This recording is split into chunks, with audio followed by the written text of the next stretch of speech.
এই যে শুনছো? তোমাকেই বলছি, আমাদের চ্যানেলটি সাবস্ক্রাইব করে দাও না প্লিজ।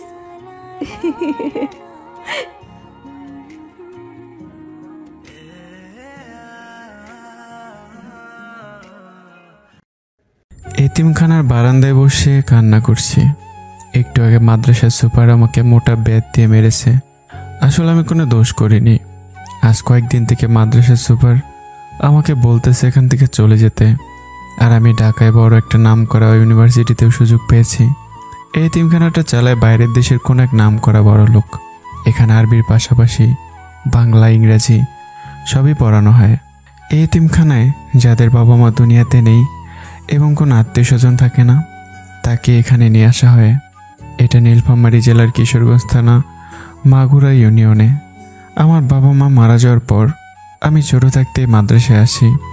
আমি এখান থেকে পড়াশোনা করে অনেক ভালো রেজাল্টও করি।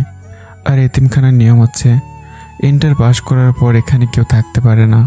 তাই আমি যখন ভালো রেজাল্ট করি এবং শহরের নাম করে ইউনিভার্সিটিতে সুযোগও পেয়েছি, তাই কয়েকদিন থেকে এতিমখানার সুপার আমাকে যেতে বলতেছে এবং ঢাকা শহরে থাকার জন্য আমার সব ব্যবস্থাও করে রেখেছে।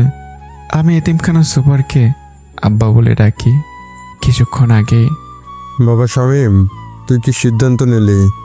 আব্বা, আমি শহরে যাব না তোমাকে ছেড়ে, আমি এখানেই থাকবো তোমাদের সাথে। দেখ বাবা, এখানে একটা নিয়ম আছে যা আমি ভাঙতে পারি না। আর আমি চাই তুই জীবনে অনেক বড় মানুষ হ। আব্বা, আমাকে এখানে এক কোণে জায়গা দিও, আমি এখানে নিজেকে মানিয়ে নেব। আমাকে সারাদিন একবার খেতে দিও। আমি চাইলেও এসবের কিছুই করতে পারবো না। আমার কথা শোন, শুধু তুই না, যে যে ইন্টার পাস করেছে সবাই চলে গেছে, শুধু তুই আছিস। আর কয়দিন থেকে আমার কোনো কথা শুনতেছিস না তুই। অন্য শিক্ষকগুলো আমাকে দোষ দিতেছে, তোকে আমার সন্তানের মতো দেখি বলে তোকে এখান থেকে যেতে দিতেছি না। শোন বাবা, তুই শহরে গেলে এমন বোকা থাকবি না। সেখানে অনেক ভালো ভালো বন্ধু পাবি। শহরে থাকলে পড়াশোনা শেষ করে চাকরি পাবি, পরে বিয়ে করবি, সংসার করবি, তোর ছেলে মেয়ে হবে, তাদের মানুষের মতো মানুষ করবি। আব্বা, আমি এমন জায়গায় থাকতে পারবো না, আমাকে জোর করো না। আমি যাব না, আমি এখানেই থাকবো। আর কে কি তোমাকে বলে বলুক, আমি শুনবো না, যাব না আমি। সুপার আমার এমন কথা শুনে মোটা বেত দিয়ে আমাকে ইচ্ছা মতো মারতে থাকে, কিন্তু আমি তার কোনো উত্তর দিই না আর কান্নাও করি না। শেষে যখন আমাকে কার ধাক্কা দিয়ে বের করে দেয়, তখন আমি বারান্দায় বসে কান্না করতে থাকি। আসলে এভাবে কেউ কাউকে মারে না, বা কোনো মাদ্রাসার বা কোনো এতিমখানার সুপারও কাউকে এভাবে মারে না, কিন্তু তাকে আমি বাবার মতোই দেখি আর সে আমাকে ছেলের মতো দেখে, তাই এমনটা। এখানে আমার একজন বন্ধু ছিল, তাকে একজন বড় লোক নিয়ে যায় আর তাকে নিজের ছেলে হিসেবে তাদের কাছে রাখে। তার অবশ্যই আমাকেও নিতে চেয়েছিল, কিন্তু আমি এখানে কষ্টে থাকবো, তবু আপন মানুষদেরকে এখানে ছেড়ে কোথাও আমি যাব না। এই এতিমখানার সবাই আমাকে অনেক পছন্দ করে আর ভালোবাসে, কারণ আমি কখনো কারোর সাথে কোনো অন্যায় করিনি। নিজের দোষ না থাকলেও অন্যের দোষ নিজের মাথা পেতে নেই। কারো গায়ে হাত তোলা বা কারো মুখের উপর কথা বলা, এগুলো আমি কখনোই করিনি। পারলে মানুষকে উপকার করি। আমি এতটাই সহজ সরল, যে যাই বলুক না কেন আমি সেটাই মেনে নেই। আর আমার নিজের কোনো ইচ্ছা বা আশাও নেই। সবাই যখন খেলায় ব্যস্ত, তখন আমি কান্না করতে ব্যস্ত। আমি সব খেলাই জানি আর অনেক পুরস্কারও পেয়েছি, কিন্তু আজ আর আমি আর খেলতে যেতে পারলাম না। এমন সময় হঠাৎ সব শিক্ষক সুপারকে যা নয় তাই বলতেছে। এর কারণ অবশ্য আমি আবার চোখের পানি মুছে একটু সামনে এগিয়ে গেলাম। সুপার সবাইকে বোঝাতে চাচ্ছে, কিন্তু কেউ বুঝতেছে না, তাই আমি নিজে অফিসে ঢুকলাম। আব্বা, আমি ঢাকা যাব, এখানে থাকবো না। আর স্যার, আমার আব্বাকে কেউ কিছু বলবেন না। সবাই আমার কথা শুনে মুখ বন্ধ করে নিল। কবে যাবি? সন্ধ্যা তো হয়ে যাচ্ছে, কাল রাতের বাসে চলে যাব। শোন বাবা, তোর কোনো কষ্ট হবে না।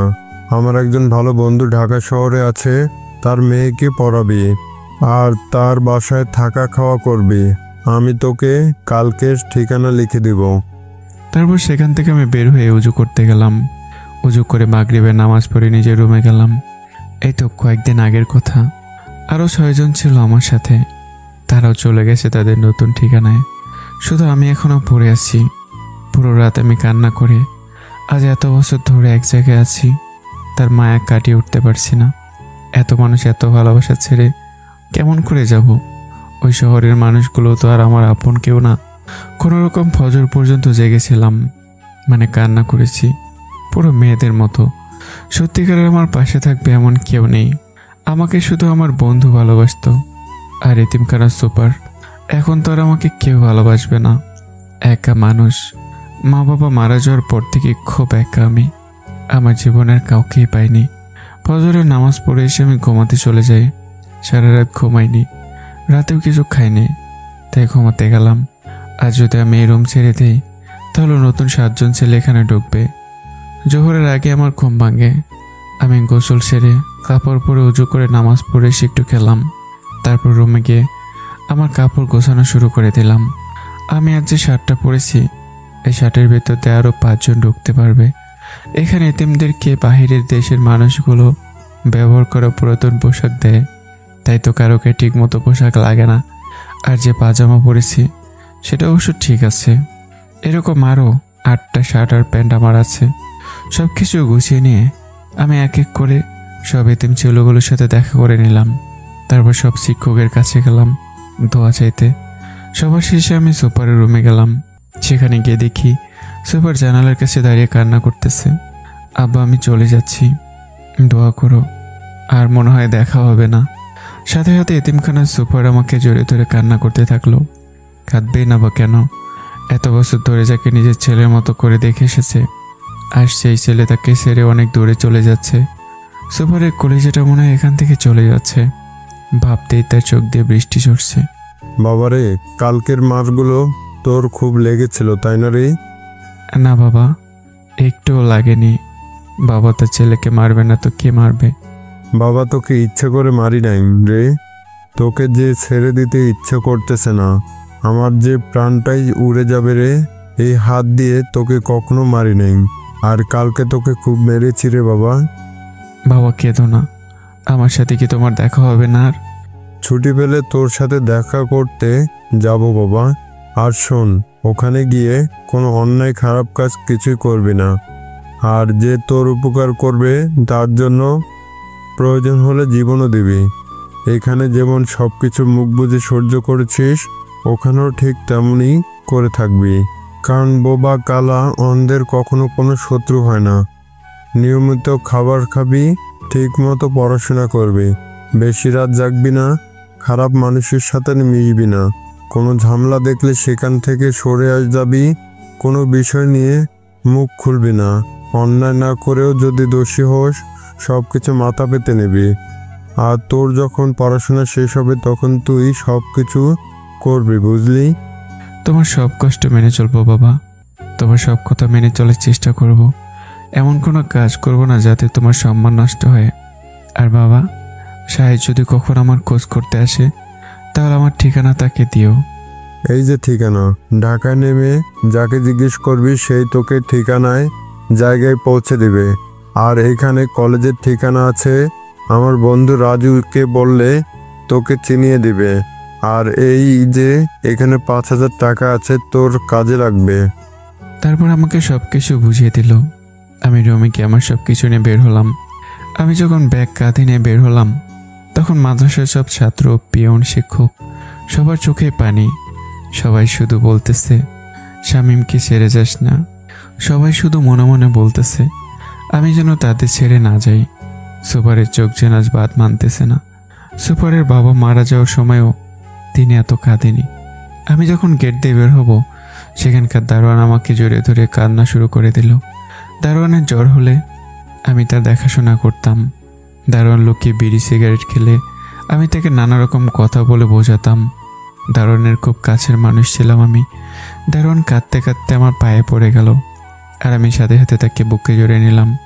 সালাম ভাই, আমি তোমার ছোট, আমাকে তোমার হাত দিয়ে দোয়া করো, পা ধরো না, আর তোমার ছেলে মেয়েকে মানুষের মতো মানুষ করো এবং তোমার বাবা মায়ের সেবা করো।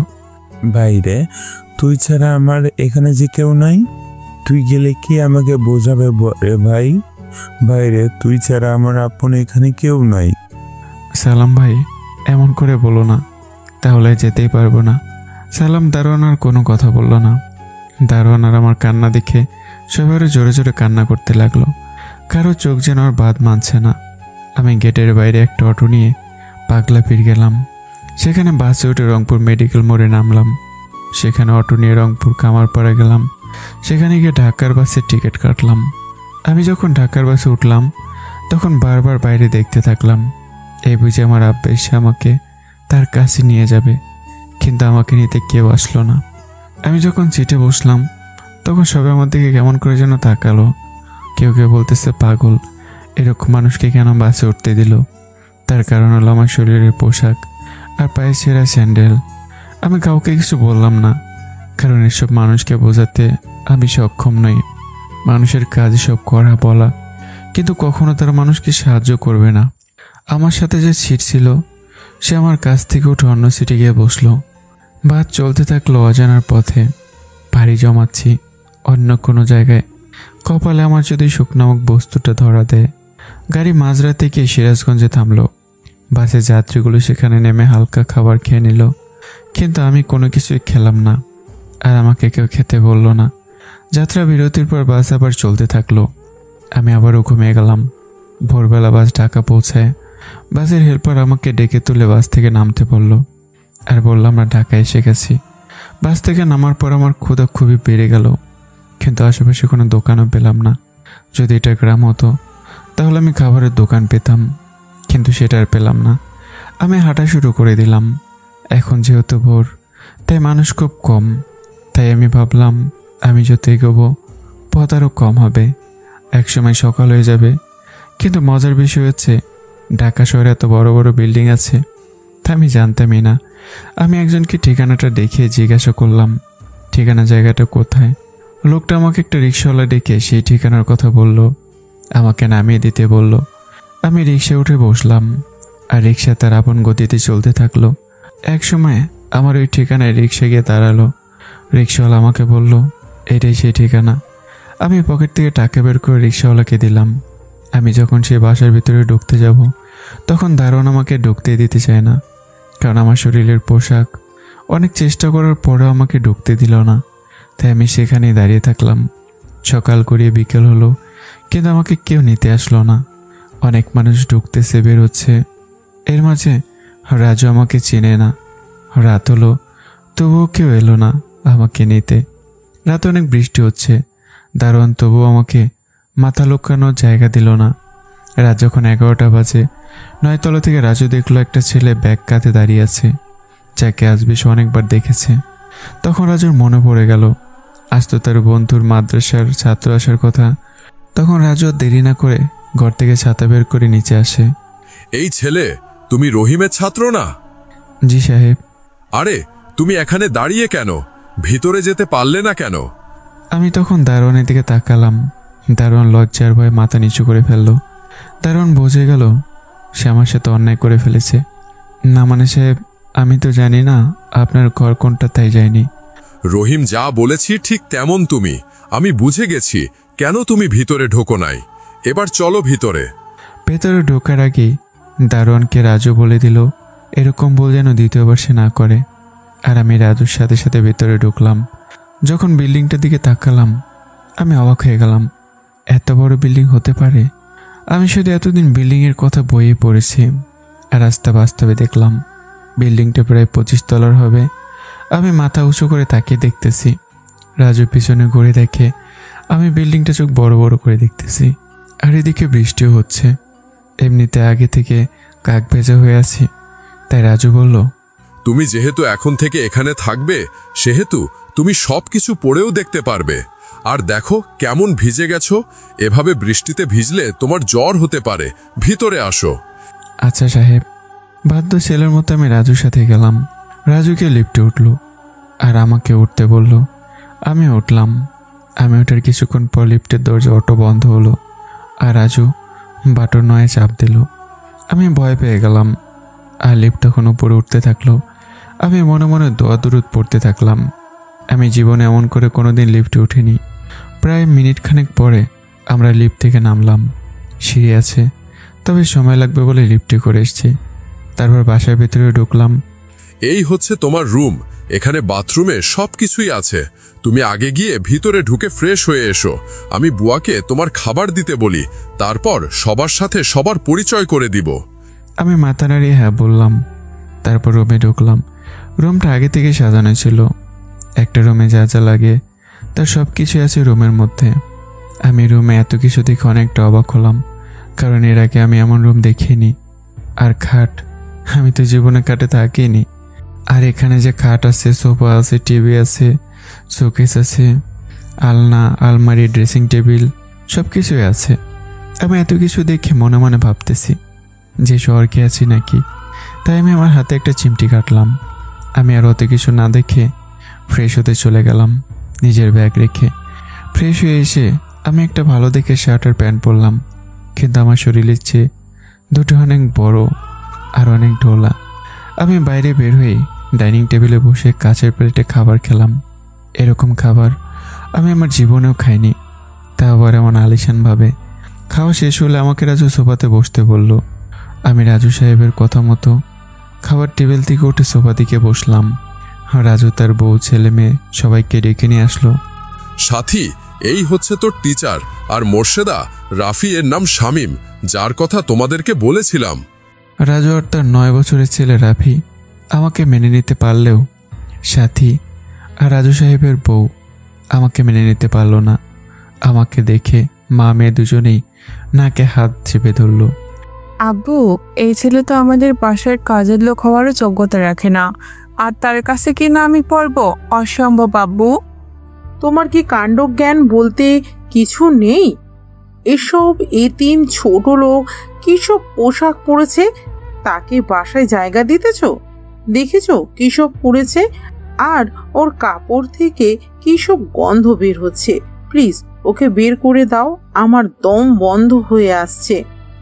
মামুনি দেখো, পায়ে ছেঁড়া স্যান্ডেল পরেছে, আর দেখতে কেমন পাগলদের মতো লাগছে।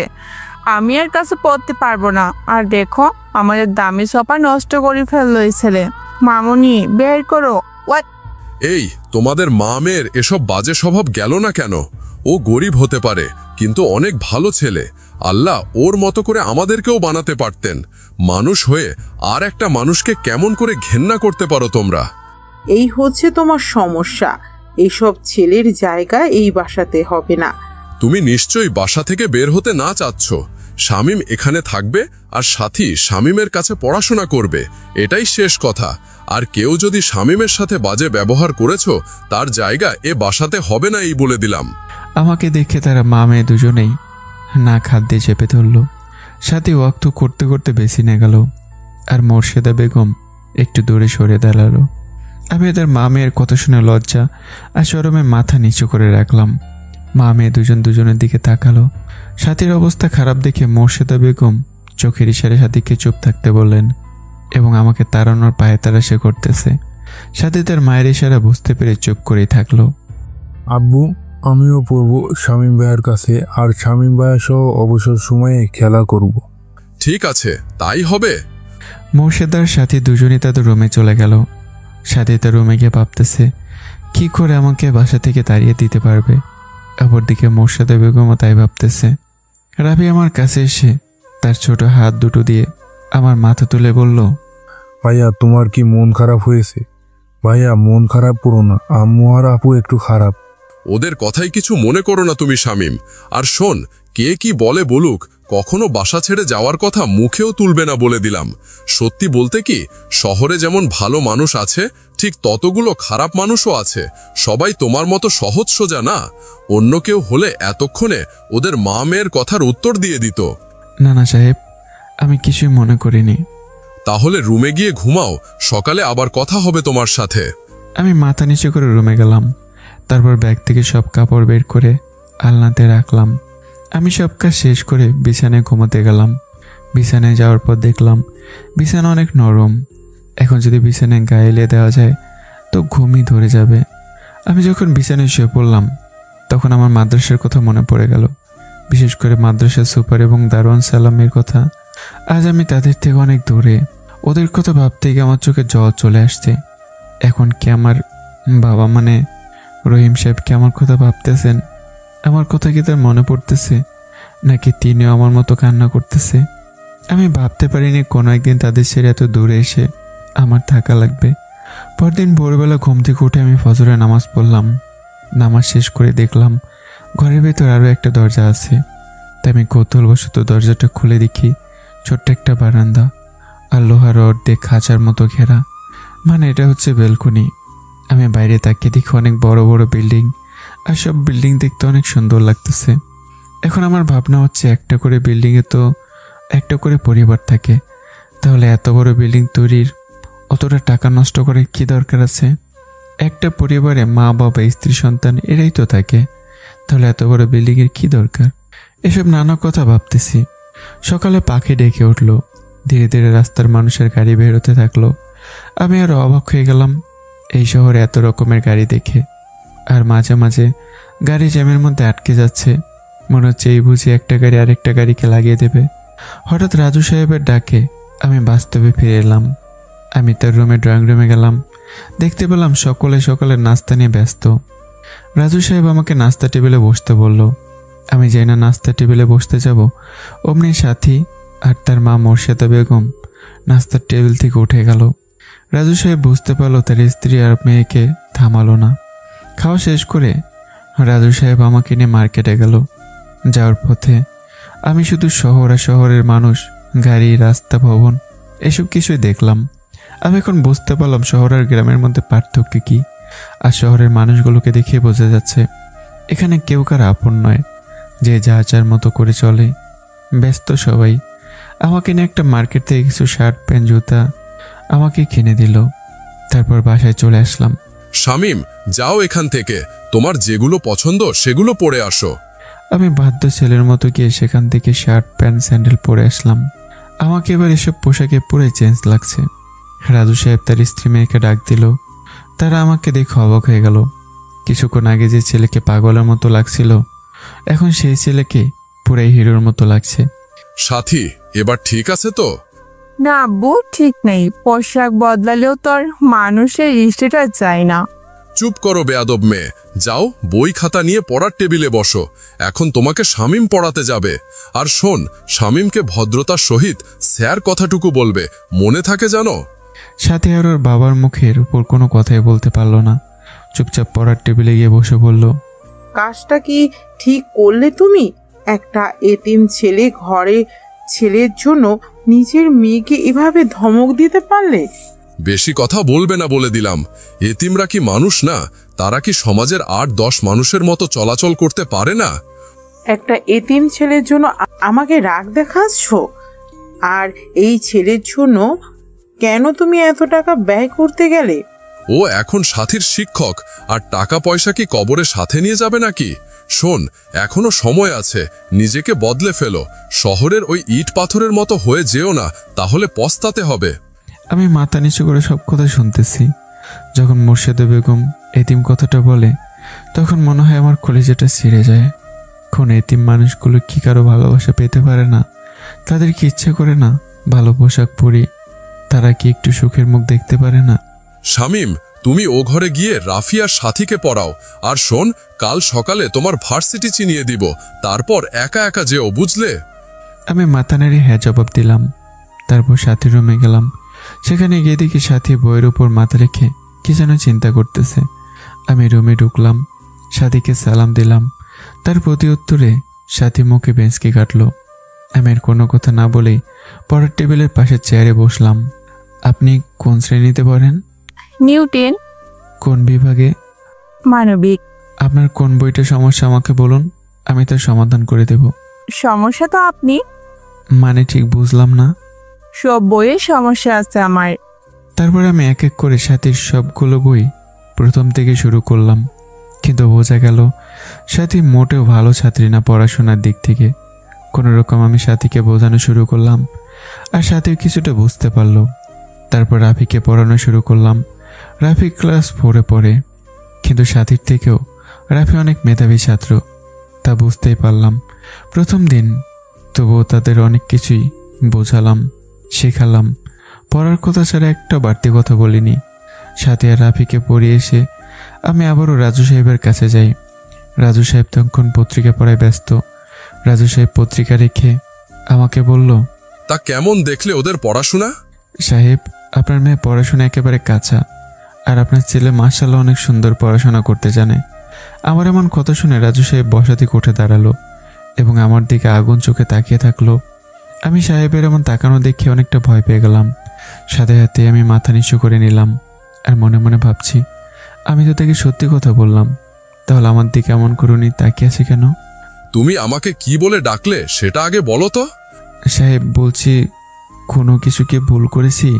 আর একবার যদি সাহেব বলেছ তো রহিমকে এক্ষুনি ফোন করে বলে দিব, বেটা আমাকে আঙ্কেল বলে ডাকবি, নয়তো চাচা বলে ডাকবি। তুমি তো গ্রামের ছেলে, আমিও গ্রামের, কিন্তু এই শহরে এসে পুরাই শহরের মানুষ হয়ে গেছি, কিন্তু গ্রামের কিছুই ভুলি নাই। এখন থেকেই চাচা বা আঙ্কেল বলে ডাকবে, তাহলে প্রাণটা জুড়িয়ে যাবে। আমি এবার বুঝতে পারলাম আসল ঘটনা কোথায়। ঠিক আছে চাচা, আপনাকে আমি চাচা বলেই ডাকবো। আমি জানি আমার মেয়েটা পড়াশোনায় অনেক দুর্বল, তাই তো তোমাকে এখানে নিয়ে আসা। আমি চাই আমার মেয়েকে তুমি বই দিক থেকে ভালো করে দিবে। ইনশাল্লাহ চাচা, আমি চেষ্টা চালিয়ে যাব। চাচা, একটা কথা বলি। হ্যাঁ বলো, কি কথা? আব্বাকে একটু ফোন দিবেন, অনেকদিন আব্বার সাথে আমার কথা হয় না। আরে বেটা, আসার 2 দিন হলো, আর তাতেই বলতেছিস অনেকদিন কথা হয় না। এত ভালোবাসিস রহিমকে তুই? ওই একজন ব্যক্তি আছে যে আমাকে নিজের সন্তানের মতো করে ভালোবাসে। চাচা তার পকেট থেকে ফোন বের করে আব্বাকে ফোন দিল। আব্বার সাথে কিছুক্ষণ কথা বলে আমাকে ফোন এগিয়ে দিল। আমি ফোন কানে নিয়ে কান্না শুরু করে দিলাম। আব্বা, তুমি কেমন আছো? আমাকে কি ভুলে গেছো? আব্বা, আমার তোমাকে দেখতে খুব মন চাচ্ছে, তুমি এখানে একবার এসো। যাবো, এভাবে কান্না করিস কেন? এখনো কি তুই ছোট শামীম আছিস? দেখ বাবা, এভাবে কাঁদিস না, আমার অনেক কষ্ট হয়। আব্বার সাথে যত কথা আমি বলেছি সব কথাই কেঁদেই বলেছি। আমি অনেক দুর্বল একটা ছেলে, আমাকে সাহস দেওয়ার মতো ওই একজনই ছিল। বাবা আমাকে নানা রকম কথা বলে বোঝায়। রাজু চাচার পরিবারের সবার কথা শুনতে বলে, কেউ কিছু বললে যেন আমি মন খারাপ না করি, আর কোনো কথা যেন উত্তর না দিই। ভালোভাবে থাকতে বলল, ভালোভাবে পড়াশোনা করতে বলল, ঠিকমতো খেতে বলেছে, আর ওনার কথা চিন্তা যেন না করি, উনি সময় মতো চলে আসবে, আর অনেক কথা বলে ফোন রেখে দেয়। এমন ভাবে কান্না করলে রহিম তো মনে করবে আমি তোমাকে কতই না মেরেছি। আর এমন হবে না চাচা। ঠিক আছে, রুমে গিয়ে বিশ্রাম নাও। আমি যখন রুমে চলে যাব ঠিক সেই সময় মনে পড়ে আমার তো বই কেনা হয়নি, তাই রুমে ঢুকতে গিয়েও আবার চাচার কাছে ফিরে আসি। কিছু বলবে কি? চাচা, আমার তো বই কেনা হয়নি। কালকে ভার্সিটি থেকে ফেরার পথে কিনে নিব, বুঝলে? আমি মাথা নেড়ে হ্যাসূচক জবাব দিয়ে রুমে গেলাম। রুমে গিয়ে মার্কেট থেকে নিয়ে আসা সব জামা কাপড় বিছানা থেকে নিয়ে আমার আলনাতে রাখলাম। তারপর বাথরুমে গিয়ে 2 চোখে পানি দিয়ে রুমে এসে বিছানায় বসলাম। আমি বিছানায় বসে ভাবতে থাকি, দুনিয়ার মানুষগুলো কতই না বিচিত্রময়। একজন ভালো তো 2জন খারাপ। এখানে মানুষের টাকা পয়সা, পোশাকই সব কিছু। আমি ভাবি, এতিমখানায় অনেক ভালো ছিলাম, ওখানে সবার সাথে মিশতে পারতাম, থাকতে পারতাম। আর এখানে যে যার সে তার। এখানে এসে বোঝা গেল আপন ছাড়া পর মানুষ কখনোই ভালো হয় না। হঠাৎ আমার রুমে রাপি চলে আসলো। ভাইয়া চলো বাইরে গিয়ে খেলবো, আমার সব বন্ধুগুলা নিচে আছে। এখানে তো কোথাও খেলার জায়গা নেই ভাই। বাসার নিচে এই যে ফাঁকা জায়গা আছে সেখানে। আমি আর কোনো কথা না বলেই রাপি সহ নিচে চলে আসলাম। এসে দিকে বাসার সামনে তেমন বড় জায়গা নেই, তবে ছোট বাচ্চাদের খেলা করার মতো উপযুক্ত জায়গা আছে। গ্রামের ছেলেমেয়েগুলো কত বড় মাঠে খেলা করে, আর শহরের ছেলেমেয়েগুলো ঘরবন্দি, মোবাইল, টিভি এসব নিয়ে থাকে। শহরে পা ফেলার জায়গা নেই, আর গ্রামে কত শত জায়গা। গ্রামের ছেলেরা যদি খেলাধুলা করতে চায় তাহলে মানুষের ক্ষেতের জমিতেও গিয়ে করতে পারে, আর এখানকার ছেলেগুলো চাইলেও তা পারে না। রাফির সাথে আমি ক্রিকেট খেললাম। সন্ধ্যার দিকে খেলা শেষ করে আমরা বাসার ভিতরে গেলাম। আমি রুমে গিয়ে ফ্রেশ হয়ে উজু করে নামাজ আদায় করে নিলাম। আর আমি রুমে বসে মাদ্রাসার যে বইগুলো পড়তাম সেগুলো একটু পড়তে বসলাম নিয়ে। রাতে আর আমি চাচার পরিবারের সাথে খেতে যাইনি। আমি জানি আমি যদি সেখানে খেতে যাই তাহলে তারা আর কেউ খাবে না, তাই বুয়াকে বলে খাবারটা রুমেই নিয়ে এসেছি। পরের দিন রাজু সাহেবের সাথে আমি ভার্সিটি যাই। সেখানে গিয়ে সব ফর্মালিটি শেষ করে আমাকে আমার ক্লাসরুম চিনিয়ে লাইব্রেরিতে গিয়ে বই কিনে দেয়। তারপর আমাকে পুরো পথ চিনিয়ে দেয় কীভাবে ভার্সিটি থেকে আসা লাগবে, কিভাবে কোন জিনিস চেনে রাখবো যাতে করে আমি কোনো কিছু বলে না যাই। তাই রাজু চাচা আমাকে সব কিছু বলে দেয়। আমাকে বাসায় নামিয়ে দিয়ে চাচা তার অফিসে চলে যায়।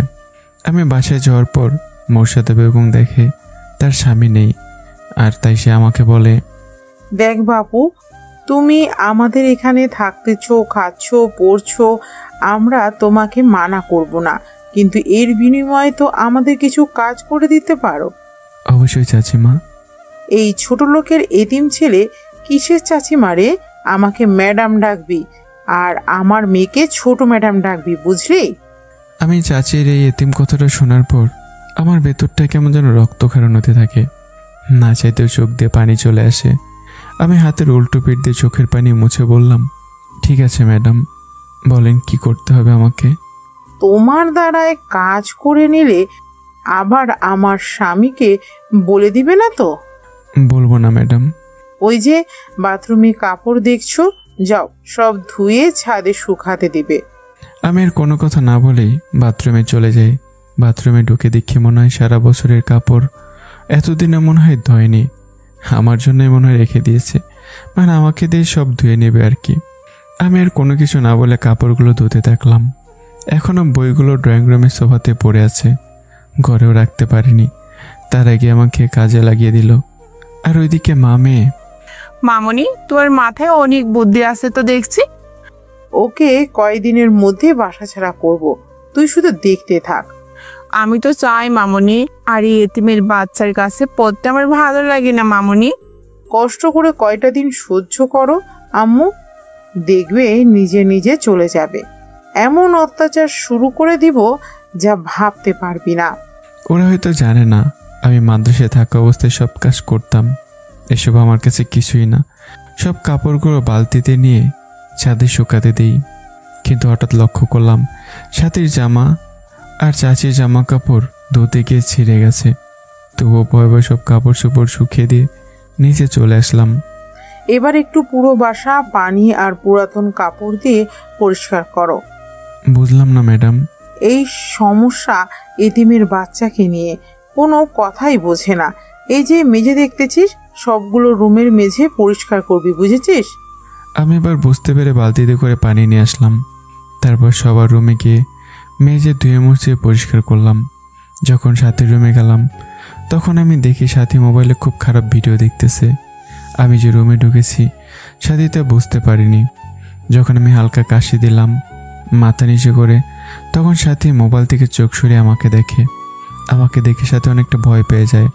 সাথী তখন কৌশল অবলম্বন করে। সাথী এসে আমাকে জড়িয়ে ধরে। হঠাৎ সাথী এসে এমন করাতে আমার হাত থেকে পানির বালতি পড়ে যায়, আর সাথে সাথে সাথীকে দূরে সরিয়ে দিই। ছি, কি করতেছেন আপনি ম্যাডাম? কই কি করতেছি, তুইও মজা নে, আমাকে মজা দে। ছি ম্যাডাম, আপনি অতটা খারাপ হবেন আমি ভাবতেও পারিনি। শোনেন ম্যাডাম, আপনি আপনার স্বামীর আমানত, সুতরাং নিজেকে সংযত রাখার চেষ্টা করুন। আর আপনি যদি রুম থেকে বের হন তো রুমটা আমি পরিষ্কার করতাম। এই এতিমের বাচ্চা, আমাকে জ্ঞান দিতে আসবি না। কাজ তো করতেছি চাকরির মতো, তোকে কত বড় অফার দিলাম তাও গ্রহণ করি না। শোন, এই কথা যদি বাসার কাউকে বলিস, খাট ধাক্কা দিয়ে বের করে দেব, এতিমের বাচ্চা কথাকার। আমি আর কোনো কথা না বলে রুম পরিষ্কার করতে থাকি, আর সাথী রুম থেকে বের হয়ে যায়। তবুও সাথীর মনে একটা ভয় থেকে যায়, যদি আমি তার আব্বুকে বলে দিই। আমি সেদিন সারা রাত কাজ করি, সাথীকে পড়াতে দেরি হয়ে যায়, তবুও পড়াই। বিকেলে রাফির সাথে খেলা করতে পারি না। সন্ধ্যার আগে আমাকে বাজার করার জন্য বাজারে ব্যাগ হাতে ধরিয়ে দেয়, কিন্তু আমি তো বাজার চিনি না। তবুও রিক্সাওয়ালাকে বলে ঠিক বাজারে চলে যাই। লিস্টে যা যা লেখা থাকে সব কিছু কিনে নিয়ে নেই। বাসায় এসে দেখি চাচি এবং সাথী অনেক রাগে দাঁড়িয়ে আছে। আমি বাজারের ব্যাগ আর সব কিছু বুঝিয়ে দিই, কিন্তু 5 টাকা কম দেই ফেরত। মানে বাজার করে যত টাকা বেঁচে গেছে তার থেকে 5 টাকা কম। আর 5 টাকা কোথায়? ম্যাডাম, এক গরিব মানুষকে দান করেছি। তোর বাবা টাকা রোজগার করে যে তুই দান করবি? তোকে কে দান করতে বলেছে সেটা বল। মামনি, আমার তো মনে হয় চুরি করেছে, চুরি করে এখন দান করার কথা বলতেছে। আজ 5 টাকা চুরি করেছে, কালকে দেখবে আরো বেশি চুরি করছে। কথা তো খারাপ বলিসনি তুই। এই চোরের বাচ্চা, এই এতিমের বাচ্চা টাকা জীবনে চোখে দেখিস নাই। আর তুই আমাদের কাপড় ইচ্ছে করে ছিঁড়ে ফেলেছিস, তাই না চোরের বাচ্চা? মামনি, খালি মুখ দিয়ে বলে হবে না, ওই রডটা দিয়ে মারো, দেখবে সব স্বীকার করবে। এমনিতেই চোরের বাচ্চা বলাতে আমার চোখে পানি চলে এসেছে, তার উপর আবার রড দিয়ে মারতে যাচ্ছে। সাথে রডটা এনে ওর মামনের হাতে দিল। আচ্ছা আছি ইচ্ছে মতো আমার শরীরে আঘাত করতে থাকে। মার খেয়ে আমি মাটিতে পড়ে গেল, তবুও মার থামায় না। আজকের ঘটনা যদি সাথীর বাবাকে বলেছিস তাহলে তোর খবর আরো খারাপ হবে। আর শোন, ঘর থেকে বের হবি না, আর রাতে তোকে খেতেও দেওয়া হবে না। আমি সাথীর বাবাকে বলবো তুই খেয়ে ঘুমিয়ে গেছিস। এবার দূর হওয়ার সামনে থেকে। আমি কোনোরকম উঠে আমার রুমে এসে দরজা বন্ধ করে হাওমা করে কান্না করতে থাকি। সবচেয়ে বেশি কষ্ট হচ্ছে আমার বাবা মাকে চোর বলে গালি দেওয়াতে, যেখানে আমার বাবা মা এমন মানুষ ছিল না। আজ 5 টাকা দান করতে আমার জন্য আমার মৃত মা বাবাকে কত কথা শুনতে হলো। আমাকে এমন করে মারা দেখে রাফি কেঁদে ফেলেছে। রাফি তো মনে মনে আল্লাহ ভাইয়াকে বাঁচাও এমন এমন করছিল। রাতে রাজু চাচা আসলে আমার কথা জিজ্ঞাসা করলে ওরা মা মেয়ে দুজনে বলে আমি খেয়ে ঘুমিয়ে পড়েছি। চাচার বিশ্বাস হলো না, তাই নিজে আমাকে ডাক দিল, আর আমি বিছানায় সে অবস্থায় উত্তর দিলাম যে আমি খেয়েছি। এইভাবে আমার দিন চলতে থাকে। প্রতিদিন আমাকে নিয়ে বাসার সব কাজ করিয়ে নেয় চাচা যখন চলে যায় তখন। আর প্রতিদিন কোনো না কোনো কারণ দেখে আমাকে মারবেই ওই রডটা দিয়ে। একদিন তো মারতে মারতে আমার শরীর থেকে রক্ত বের করে দিয়েছিল। প্রতিদিন সাথী আর রাফিকে পড়ানো, আর সাথী যখন কোনো পড়া পারে না তখন সে আমাকে খারাপ প্রস্তাব দেয়, আর আমি তা এড়িয়ে যাই। আমি সব কিছু দেখি বুঝি, কিন্তু কাউকে কিছু বলতে পারি না। আমি সেদিনের পর থেকে আর ভার্সিটিও যেতে পারি না। সাহেব চলে গেলে আমাকে বাসার নানা রকম কাজ করতে দিত। যদি বিকেলে মাঝে মাঝে কাজ না থাকতো রাফির সাথে একটু খেলতাম। আমি আজ প্রায় 2 মাস থেকে এতিমখানার আমার ওই আব্বার সাথে কথা বলতে পারি না। তার কোনো সুযোগই দেয়নি চাচি। প্রতি রাতে আমার চোখ দিয়ে পানি ঝরে, যা দেখার কেউ নেই। তবু আমি নিজের মনকে বুঝে সান্ত্বনা দিই। বাসার কাজ করা, চাচি রডের মার, সাথীর খারাপ অত্যাচার, সব মিলে অনেক খারাপ অবস্থা আমার। একদিন বিকেলে রাফি সহ আমি ক্রিকেট খেলার সময় রাফি আমাকে বলে, ভাইয়া আর কত এইভাবে মার খেয়ে পড়ে থাকবে তুমি? আর কত এইভাবে চাকরের মতো কাজ করবে ভাইয়া? তুমি এখান থেকে চলে যাও ভাইয়া, আর যেও না। তোমাকে মেরে ফেলবে এখানে থাকলে। কোথায় যাব, কার কাছে যাব? কে আছে আমার এই শহরে? আমি যে বড় একারে, আপন বলতে আমার কেউ নেই। যদি কেউ থাকতো তাহলে এখান থেকে কবেই চলে যেতাম। ভাইয়া তুমি এখানে থেকে চলে গিয়ে অন্য কাউকে টিউশন করাও। তোমার মতো করে কেউ পড়াতে পারে না, তোমার মতো করে কেউ বোঝাতে পারে না। কে দেবে আমাকে টিউশন? কার কাছে যাব আমি? আব্বুকে বলে দেখো। না রে, না। যদি বলি তাহলে তোর আব্বু সব জেনে যাবে, তখন অনেক সমস্যা হবে। আমি চাই না আমার কারণে কারো কোনো সমস্যা হোক। যতই কষ্ট হোক না কেন এখান থেকে কোথাও যাব না আমি। তুমি তো রিক্সা চালিয়েও তোমার খাবার পাগার খরচ রোজগার করতে পারো। এ শহরে কোনো কিছুই তো তেমন আমি চিনি না ভাই। এসব কথা বাদ দে ভাই। আমার নসিবে উপরওয়ালা যা রেখেছে তাই হবে। আমি চাইলেও তো পরিবর্তন করতে পারবো না, কারণ আল্লাহ উপর থেকে সব ঠিক করে দিয়েছেন। নে চল খেলি। যাই হোক, আমার মনের কষ্ট বোঝার মতো ছোট্ট রাফি তো আছে।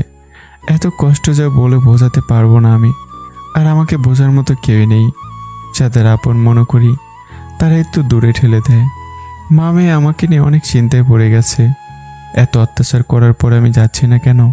খেতে না দিলেও বলি খেয়েছি, তবুও আছি, কোনো কিছুই বলতেছি না। আরে আমি বাসায় এসেছি থেকে সাথী আর চাচি কোনো রাতে পার্টিতে যেতে পারতেছে না। আমার কারণে কাউকে বাসায় নিয়েও আসতে পারতেছে না। আমি সময় পেলে নামাজ কালাম জ্ঞানের কথা বলি। আমার জন্য কোনো মডার্ন ড্রেসও পরতে পারে না তারা। মামনি, এত কিছু করার পরও তো ওই ছোট লোকের বাচ্চাকে বিদায় করতে পারলাম না। মামনি, ওই ইতিমের বাচ্চার জন্য নিজেদের স্বাধীনতা হারিয়ে ফেলছি। তোর বাবাকে তো ভয় হয় না জানি কবে তোর বাবাকে সব কিছু বলে দেয় এই এতিমের বাচ্চাটা। আর তো কোনো উপায় দেখতেছি না। উপায় একটা আছে মামুনি, যদি তুমি আমাকে সাহায্য করো তো। কি, তাড়াতাড়ি বল। তখন সাথী তার মায়ের কানে কানে সব কথা বলে দেয়। সাথীর এমন প্ল্যান শুনে চাচি অনেক খুশি হলো আর সাথীকে জোরে ধরে চুমু খেতে থাকলো। আমি আর রাফি খেলা শেষ করে বাসায় ঢুকলে চাচি বলে আমাকে আজ বাজারে যেতে হবে না। আর চাচি নিজে বাজারে যাবে, তার কিছু কেনাকাটার বাকি আছে, আর সাথে রাফিকে নিয়ে যাবে। চাচি বাসা থেকে বের হওয়ার সময় সাথীকে চোখ টিপে রাফিকে নিয়ে বাসা থেকে বের হয়ে গেল। চাচি যাওয়ার প্রায় 2 ঘন্টা হলো, তবুও আসলো না। আমি আমার রুমে পড়াশোনা করতে থাকলাম। এমনিতে একদিকে ভার্সিটি যেতে পারি না। হঠাৎ করে সাথী আমাকে তার রুমে ডাক দিল। আমি সাথে সাথে সাথীর রুমে চলে গেলাম। আমি সাথীর রুমে ঢোকা মাত্রই সাথী আমাকে বিছানায় ফেলে দেয় আর আমার শরীরের উপর উঠে সাথী তার নিজের গায়ে জামা কাপড় ছেড়ে ফেলে। আমি তাকে বারবার বলতেছি এসব কী করতেছেন ম্যাডাম, কিন্তু সাথী তো শুনতেইছে না। আমি যে সাথীর রুমে ঢুকেছি কাজের বউ তার রান্নাঘর থেকে দেখেছে, কিন্তু আমি সাথীর রুমে ঢোকার পর দরজা বন্ধ করার মানে সে বুঝলো না। হঠাৎ করে সাথী বাঁচা বাঁচাও করে চিৎকার করতে থাকলো। সাথী চিৎকার শুনে কাজের বউ দরজা ধাক্কাতে থাকে। এদিকে আমি সাথীকে বারবার বলতেছি প্লিজ আমার শরীরের উপর থেকে উঠুন। আর এভাবে নিজের শরীরে কাপড় ছেড়ে চিৎকার করতেছেন কেন ছোট ম্যাডাম? আমার কথা সাথী যেন কানেই নিচ্ছে না। সে বাঁচা বাঁচা বল চিৎকার করতেছে। এদিকে কাজের বউ দরজা ধাক্কা দিতেই থাকে, কিন্তু দরজা খুলে না। হঠাৎ সেই সময় চাচা বাসায় ঢুকে তার মেয়ের রুম থেকে চিৎকারের আওয়াজ শুনতে পায় আর দেখে কাজের বুয়া সাথী দরজার সামনে। বুয়া কি হয়েছে? এভাবে সাথী চিৎকার করতেছে কেন? বড় সাহেব, শামীম স্যার আপামনির রুমে ঢুকে দরজা বন্ধ করে দিয়েছে, আর তখন থেকে ছোট আপামনি বাঁচাও বাঁচাও বলে চিৎকার করতেছে। সাথী, মা দরজা খোল।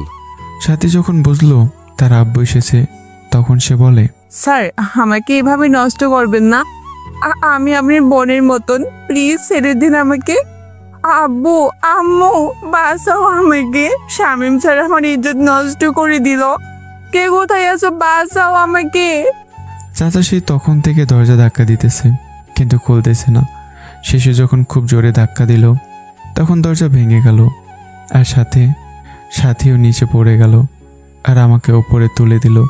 এমন অবস্থায় সাথী আর আমাকে দেখে রাজু সাহেব যেন স্তব্ধ হয়ে গেল। যখন জ্ঞান ফিরল তখন বিছানা থেকে আমাকে সাথীর উপর থেকে তুলে ধাক্কা দিয়ে মেঝেতে ফেলে দিল। রাজু সাহেব তার কোমর থেকে বেল খুলে আমাকে ইচ্ছে মতো মারতে থাকলো আর আমি বাবা গো মা গো বলে চিৎকার করতে থাকলাম, কিন্তু আমার এমন আর্তনাদ চাচার কান পর্যন্ত পৌঁছালো না। আমাকে কেমনভাবে মেরে চলেছে, গায়ের চামড়া যেন ছিলে গেছে, কালো শার্টটা রক্তে চকচক করছে। আমি কতবার যে রাজু সাহেবের পা জড়িয়ে ধরেছি তার কোনো হিসেব নেই। সেই সময়ে চাচি রাফি কিনে বাসায় ঢুকে তিনি দেখেন আমাকে তার স্বামী বেল দিয়ে গরু পেটের মতো করে মারতেছেন। তিনি এমন ভাব করেন যেন তিনি কিছুই জানে না। শামীমকে অমন করে মারছো কেন? এই এতিমের বাচ্চা আজ আমার কলিজার টুকরা মেয়ের ইজ্জতের ওপর হাত দিয়েছিল। যদি আমি সময় মতো বাসায় না আসতাম তাহলে আজ সে আমার মেয়ের কি যে করত। কি বলো তুমি এসব? শামীম এমন কাজ করতেই পারে না। তুমি না বলেছিলে ও খুব ভালো ছেলে? এই জানোয়ার যে ভালো মানুষের আড়ালে এত খারাপ একটা চেহারা লুকিয়ে রেখেছে তা তো জানতাম না। এইসব এতিমের জন্য কত কি না করলাম। আজ সেই এতিমের বাচ্চা আমার বাসায় থেকে আমার খেয়ে আমার মেয়ের সর্বনাশ করতে চেয়েছিল। এমন সময় হঠাৎ করে সাথী দৌড়ে এসে তার মাকে জড়িয়ে ধরে কাঁদতে থাকে। সাথীর এমন ন্যাকা কান্নার দিকে তার মাও কান্না করতে থাকে। মা মেয়ে এত সুন্দর করে কান্না করতেছে, মনে হবে না তার অভিনয় করতেছে। আগেই বলেছিলাম তোমাকে, দেখলে তো আজ তার প্রমাণ। আর তোর উপর বিশ্বাস করে আমি বাজারে গেলাম, আর তুই রক্ষক হয়ে আমার মেয়ের ভক্ষক হতে চেয়েছিস। তুমি দাঁড়িয়ে কি দেখছো? মারতে থাকো এই এতিমের বাচ্চাকে। যেখানে আমাদের মেয়েকে কখনো গায়ে হাত তুলে নাই, আর আজ এই এতিম ছেলের ছোট লোক আমার মেয়ের সাথে। চাচি বলতে দেরি, চাচা আমাকে মারতে দেরি হলো না। আমার এবার মনে হলো যে আমি মরেই যাব। আমার জীবনে এমন মার আমি কখনো খাইনি। আমি একবার সাথীর পা, একবার চাচির পা, আরেকবার চাচার পা ধরতেছি। আমাকে যেন কেউ না মারে, কিন্তু কে শোনে কার কথা। আমাকে মারতে মারতে অজ্ঞান করে ফেললো, তবুও মার থামালো না। আমার পুরো পেট দিয়ে রক্ত বের হলো, তবুও থামলো না। আমার এত আহাজারি ওরা কেউ কর্ণপাতি করলো না। এই থামো, দেখো অজ্ঞান হয়েছে মনে হয়, মরে গেলে আবার ঝামেলা হবে। এখন এটাকে বিদায় করো বাসা থেকে। চাচা তখন কাজের বুয়াকে বলল আমার ওই কাপড় চোপড় ব্যাগে ভরে নিয়ে আসতে, আর চাচিকে বলল গ্লাসে 1 গ্লাস পানি নিয়ে আসতে। বুয়া গেল আমার কাপড় চোপড় ভরতে, আর চাচি 1 জগ পানি এনে দিল চাচার কাছে। চাচা সে 1 জগ পানি আমার মুখে সবটা ঢেলে দিল। আমার সাথে সাথে জ্ঞান ফিরে আসলো, কিন্তু আমি যে কথা বলবো তার কোনো শক্তি পাচ্ছি না। চোখ মেলে তাকিয়ে দেখি চাচা আমার দিকে রাগীভাবে তাকিয়ে আছে, আর সাথী চাচি তারা মুসকে মুসকে হাসছে। এই এক্ষুনি বাসা থেকে বের হয়ে যা, আর কোনো স্থান নাই আমার বাসাতে। চাচার এমন কথা শুনে ছলো ছলো চোখে তার দিকে তাকিয়ে থাকলাম। এতক্ষণ যত কথা বলেছে মেরেছে, যত কষ্ট আমি পাইনি, তার থেকে বেশি কষ্ট পেলাম বাসা থেকে বের হয়ে যাওয়ার কথা শুনে। চাচা, আমি কোথায় যাব? আমার তো কেউ নেই, আর আমি কোনো পথঘাটও চিনি না। এই এতিমের বাচ্চা, কাকে চাচা বলিস আর কে তোর চাচা? তুই কোথায় যাবে, কার কাছে যাবে তা কি জানি আমি? চাচা এমন নির্দয় হবেন না, আপনাদের ছেড়ে কোথাও যাব না আমি।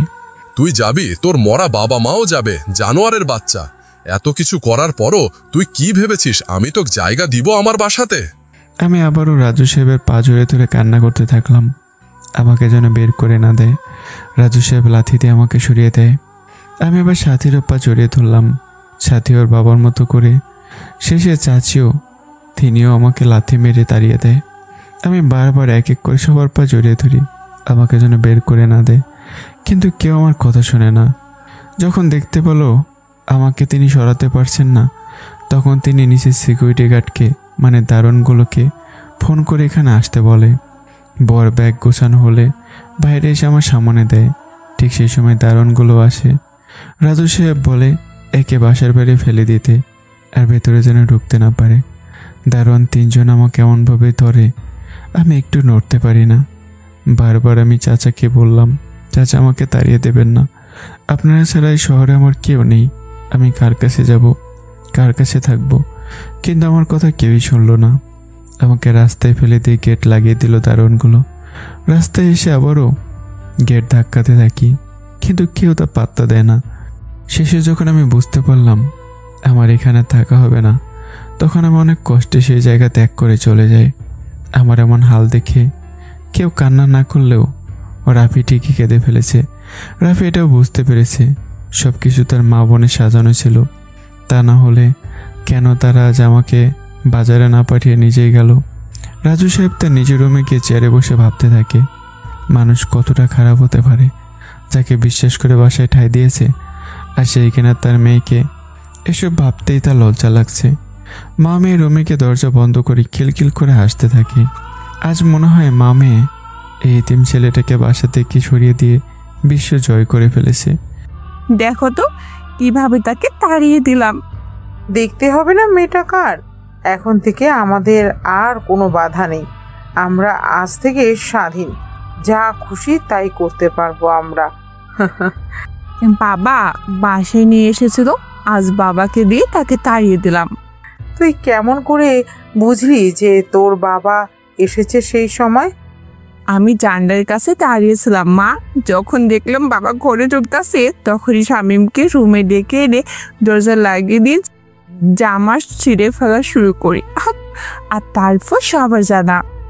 বাপ, বাহ, মেয়ে আমার দেখি পাক্কা খেলোয়াড়। আজ থেকে আর তোকে রাত জেগে পড়তে হবে না, আমি আছি তো নাকি?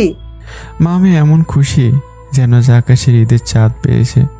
তাদের মনে আজ উৎফুল্ল, যা বলে বোঝানোর মতো নয়। রাতে সবাই একসাথে খেতে বসে। সেই সময় কাজের বউ রাজু সাহেবকে বলে, সাহেব আমি আর এ বাসাতে কাজ করবো না। মানে কেন করবি না তুই? তোকে কি বেতন কম দেই না, খেতে দেই না? সাহেব আজ শামীম বাবাজির সাথে যা করলেন তা যে আমার সাথে করবেন না তার কি নিশ্চয়তা আছে? শামীম অপরাধ করেছে, তার সাজা পেয়েছে সে। সাহেব শামীম বাবাজির কোনো অপরাধ করে নাই। আপনার মেয়ে শামীম বাবাজিকে তার রুমে ডেকে দরজা বন্ধ করে দেয়। আর শামীম বাবাজি এ বাসাতে এসেছে থেকেই কাজের ছেলের মতো বাসার সব কাজ করেছে, এমনকি একদিনও ভার্সিটিতে যেতে পারে নাই। আর কাজে কোনো ভুল করলে ম্যাডাম শামীম বাবাজিকে এই রড দিয়ে ইচ্ছামতো মারতো। আর আপনাকে বলে দিলে শামীম বাবাজিকে আরও শাস্তি দিবে ম্যাডাম, তাই ভয়ে বলে নাই। এমন দিন যেত যে শামীম বাবাজি না খেয়ে থাকতো। কাজের পর কথা শুনে চাচা অনেকটা চমকে গেল। তার মানে আজকেও আমি কোনো অপরাধ করিনি? তখন তিনি তার মেয়ে আর স্ত্রীর দিকে তাকালো। তারা ভয়ে মাথা নিচু করে ফেলে। আব্বু ভাইয়াকে প্রতিদিন বাজারে পাঠাতো, আম্মু কিন্তু আজ আম্মু আমাকে সাথে নিয়েও বাজারে গেছে। শামীম ভাইয়ার মুখ দেখেই বুঝেছি ভাইয়া কোনো দোষ করে নাই। যদি দোষ না করে তাহলে মুখে বলল না কেন সে কোনো অপরাধ করে নাই? সাহেব, শামীম বাবাজি তো কারো কথার কোনো উত্তর দেয় না। যে যাই বলুক না কেন সব মাথা পেতে নেয়। রাজু চাচা এবার বুঝতে পারলো আমার কোনো অপরাধ নেই, তাই খাওয়া বাদ দিয়ে দৌড়ে সিঁড়ি দিয়ে নেমে নিচে গেল। রাস্তায় দেখলো আমি কোথাও নেই। দারোয়ানকে জিজ্ঞাসা করলো, তারা বলে অনেক আগেই চলে গেছে। রাজু মন খারাপ করে আবারও বাসায় আসে।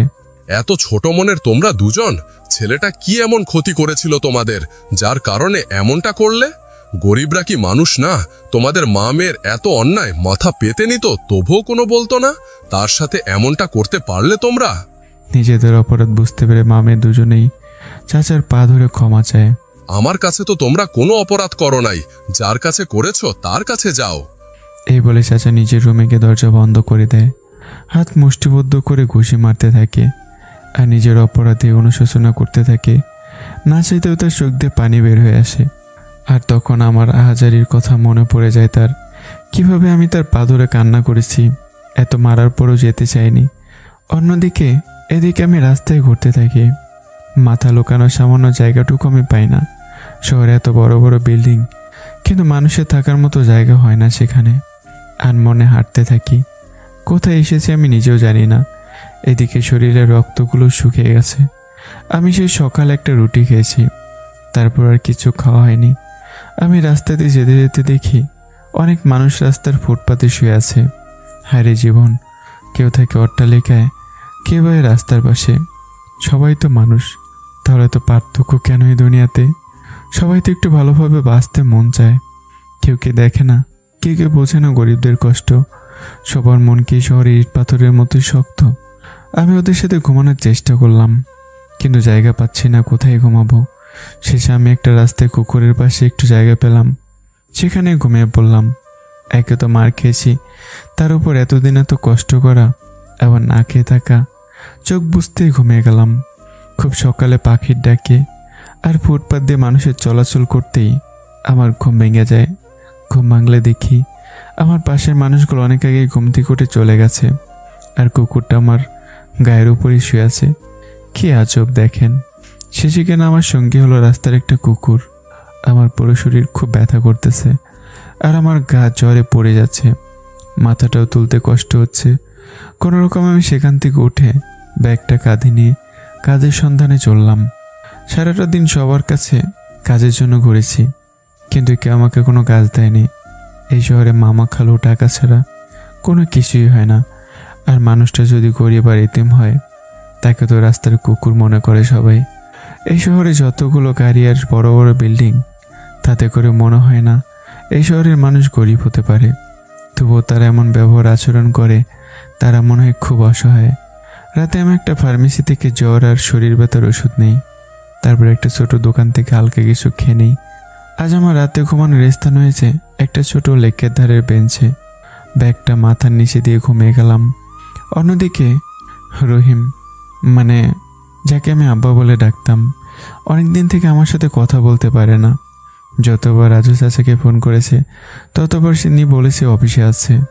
আমাকে নিয়ে তিনি খুব চিন্তায় আছেন। ছেলেটা একেবারে সহজ সরল। না জানি ছেলেটা কেমন করে আছে। যাদের বাবা মা দুনিয়ায় নাই তাদের মতো অভাগা আর কেউ নাই দুনিয়ায়। যার বাবা মা আছে না খেয়ে থাকলেও তারা তাদের সন্তানের খবর নিতে পারে, খেয়াল রাখতে পারে। আব্বার কাছে আমার একটা ফটো আছে, তা হাতে নিয়ে তিনি দেখতে থাকলো। খুব মায়াবী চেহারা শামীমের। আর যখন শামীম হাসে মনে হয় শামীমের পৃথিবীর সেরা সুখী, তার কোনো দুঃখ নাই। আর এই ফটোটা শামীম হেসে হেসে তুলেছিল, দেখে মনে হবে না ছেলেটা অনেক কষ্টে আছে। না আমাকে টাকা দিতে হবে, নিজে গিয়ে ছেলেটার খবর নেওয়া লাগবে। ততদিন না হয় মাদ্রাসাটা তারাই চালাবে। আজ 2 দিন 2 রাত থেকে আমি এখানে অজ্ঞান হয়ে পড়ে আছি। যখন আমি চোখ মিলে তাকাই প্রায় বিকেল হয়ে গেছে। আমি নিজেও জানি না আমি আজ 2 দিন থেকে এখানে অজ্ঞান অবস্থায় এই পার্কের বেঞ্চে শুয়ে আছি। আমাকে এখানে অনেক লোক দেখেছে, কিন্তু কেউ আর এসে দেখেনি যে আমি বেঁচে আছি না মরে গেছি। আমার শরীরের উপর মাছি বনবন করতেছে, তার কারণ আমার শরীরে রক্ত আর পিঠে প্রায় ঘা হয়ে গেছে। বিকেল আমি সেখান থেকে উঠে আবারও কাজের সন্ধানে যাই, কিন্তু কোথাও কোনো কাজ পাই না। হঠাৎ দেখতে পাই একটা বৃদ্ধ রিক্সা চালককে একটা কাল লাগিয়ে দিয়ে পালিয়ে যায়, আর রিক্সা উল্টে যায়, সাথে লোকটাও পড়ে যায়। কেউ সাহায্য করার জন্য এগিয়ে যায় না তার কাছে। আমি আর কোনো কিছু না ভেবে লোকটার কাছে এগিয়ে গেলাম। লোকটাকে ধরে তুলে এবং ভাঙ্গা রিক্সাটা কোনোরকম ট্রেনের রাস্তা সাইডে নিয়ে আসি। রিক্সা চালককে তার মালিকের কাছে নিয়ে যাই আমি, মানে গ্যারেজে। সাথে রিক্সাটাও কোনোরকম ধরে নিয়ে যাই। রিক্সাটা মালিককে দেখাই। মালিক রাগ হলেও বুঝতে পারে বৃদ্ধের কোনো দোষ নেই। তারপর মালিক তার রিক্সা ভালো করার মেকারকে বলে রিক্সা ভালো করতে। রিক্সা চালকের নাম আবুল। তা বাবা, তুমি কেডা? তোমার নাম কি? বাড়ি কুই? আর আমাকে এভাবে সাহায্য করলে কেন? রিক্সা চালক আবুলের কথা শুনে আমার চোখের পানি ছেড়ে দিলাম। তখন প্রায় সব রিক্সা চালক গ্যারেজে রিক্সা জমা এবং ভাড়ার টাকা দিতে এসেছে, আর মালিকও আছে। আমার কান্না করে দেখে সবাই একটু এগিয়ে আসলো। এই হলো গরিব মানুষের দোষ। যদি দেখেছে আর একটা গরিব মানুষ বিপদে বা কান্না করতেছে, তখন গরিব মানুষগুলো সাহায্যের হাত বাড়িয়ে সামনে এগিয়ে আসে। গ্যারেজে রিক্সা চালকগুলো সবাই আমাকে জোর করে কেন আমি কান্না করতেছি। তখন আমি আমার সব ঘটনা খুলে বলি। সবার চোখে পানি, এমনকি গ্যারেজের মালিকের চোখেও পানি। হয়তোবা গরিব বলে আমার দুঃখটা তারা সবাই বুঝতে পেরেছে, আর তারাও দুঃখের মানুষ, তাই তারাও কেঁদে ফেলেছে। আরে বেটা, কে বলেছে তোর আপন কেউ নাই দুনিয়ায়? আমি আছি এখানে, যারা আছে সবাই তোর আপন। আজ থেকে তুই আমাদের সাথে এখানেই থাকবি। হ্যাঁ শামীম, তুমি এখানে থাকবে বুঝলে। আর একজন গিয়ে ডাক্তার ডেকে নিয়ে আসো। আগে শামীম সুস্থ হোক, তারপর বাকি সব কথা হবে। আর আজ থেকে শামীম এখানে থাকবে, আমার কোনো আপত্তি নাই। তখন একজন ডক্টর ডেকে নিয়ে আসে। তারপর আমার চিকিৎসা সে করে এবং আমি প্রায় 10 দিনের মধ্যে পুরোপুরি সুস্থ হয়ে যাই। আর আমার পেছনে যত ব্যয় হয়েছে সব রিক্সা চালক আর মালিক ব্যয় করেছে। কিন্তু কতদিন আর এভাবে অপরের কাঁধের উপর আমি বসে খাবো? আর সবগুলো রিক্সা চালক সব এক জায়গার মানুষ না, সবাই আলাদা আলাদা জেলার মানুষ। আর সবাই গরিব হওয়াতে আরেকটা গরিবের দুঃখ কষ্ট সবাই খুব সহজেই বুঝতে পারে। চাচা, আমি কিছু করতে চাই। এভাবে বসে থেকে খেতে আমারও মোটেও ভালো লাগছে না, আর আমি পড়াশোনাও চালিয়ে যেতে চাই। তা কি করবি ভেবেছিস তুই বাবা? আমার তো মনে হয় না এই শহরে কোনো কাজ পাবো, তাই ভেবেছি তোমাদের সবার মতো আমিও রিক্সা চালাবো। রিক্সা চালালে পড়াশোনা কেমন করে করবি তুই? দিনে ভার্সিটি যাব, দুপুরের দিকে চলে আসবো, রিক্সা নিয়ে চালাবো। রাতে গ্যারেজে সে রিক্সা জমা দিয়ে পড়াশোনা করে তারপর ঘুমাবো। তাহলে তো তোর অনেক কষ্ট হবে, পারবি সামলাতে? আর তুই কি রিক্সা চালাতে পারবি? চাচা, আল্লাহ আমাকে পুরোপুরিভাবে সুস্থ সৃষ্টি করেছেন, তাই আমার কোনো কষ্ট হবে না ইনশাআল্লাহ। আর কোনো কষ্ট না করলে তো সুখের দেখা পাবো না। তাহলে আজ আমার সাথে চল, তোকে আমি শহরটা চিনিয়ে দেই। আর কোন জিনিসটা কোথায় আর কোন জায়গার ভাড়া কত সব শিখে নে, তাহলে পরে আর তোর সমস্যা হবে না। সেদিন আমি আবুল মিয়ার সাথে শহরের অনেক জায়গায় যাই।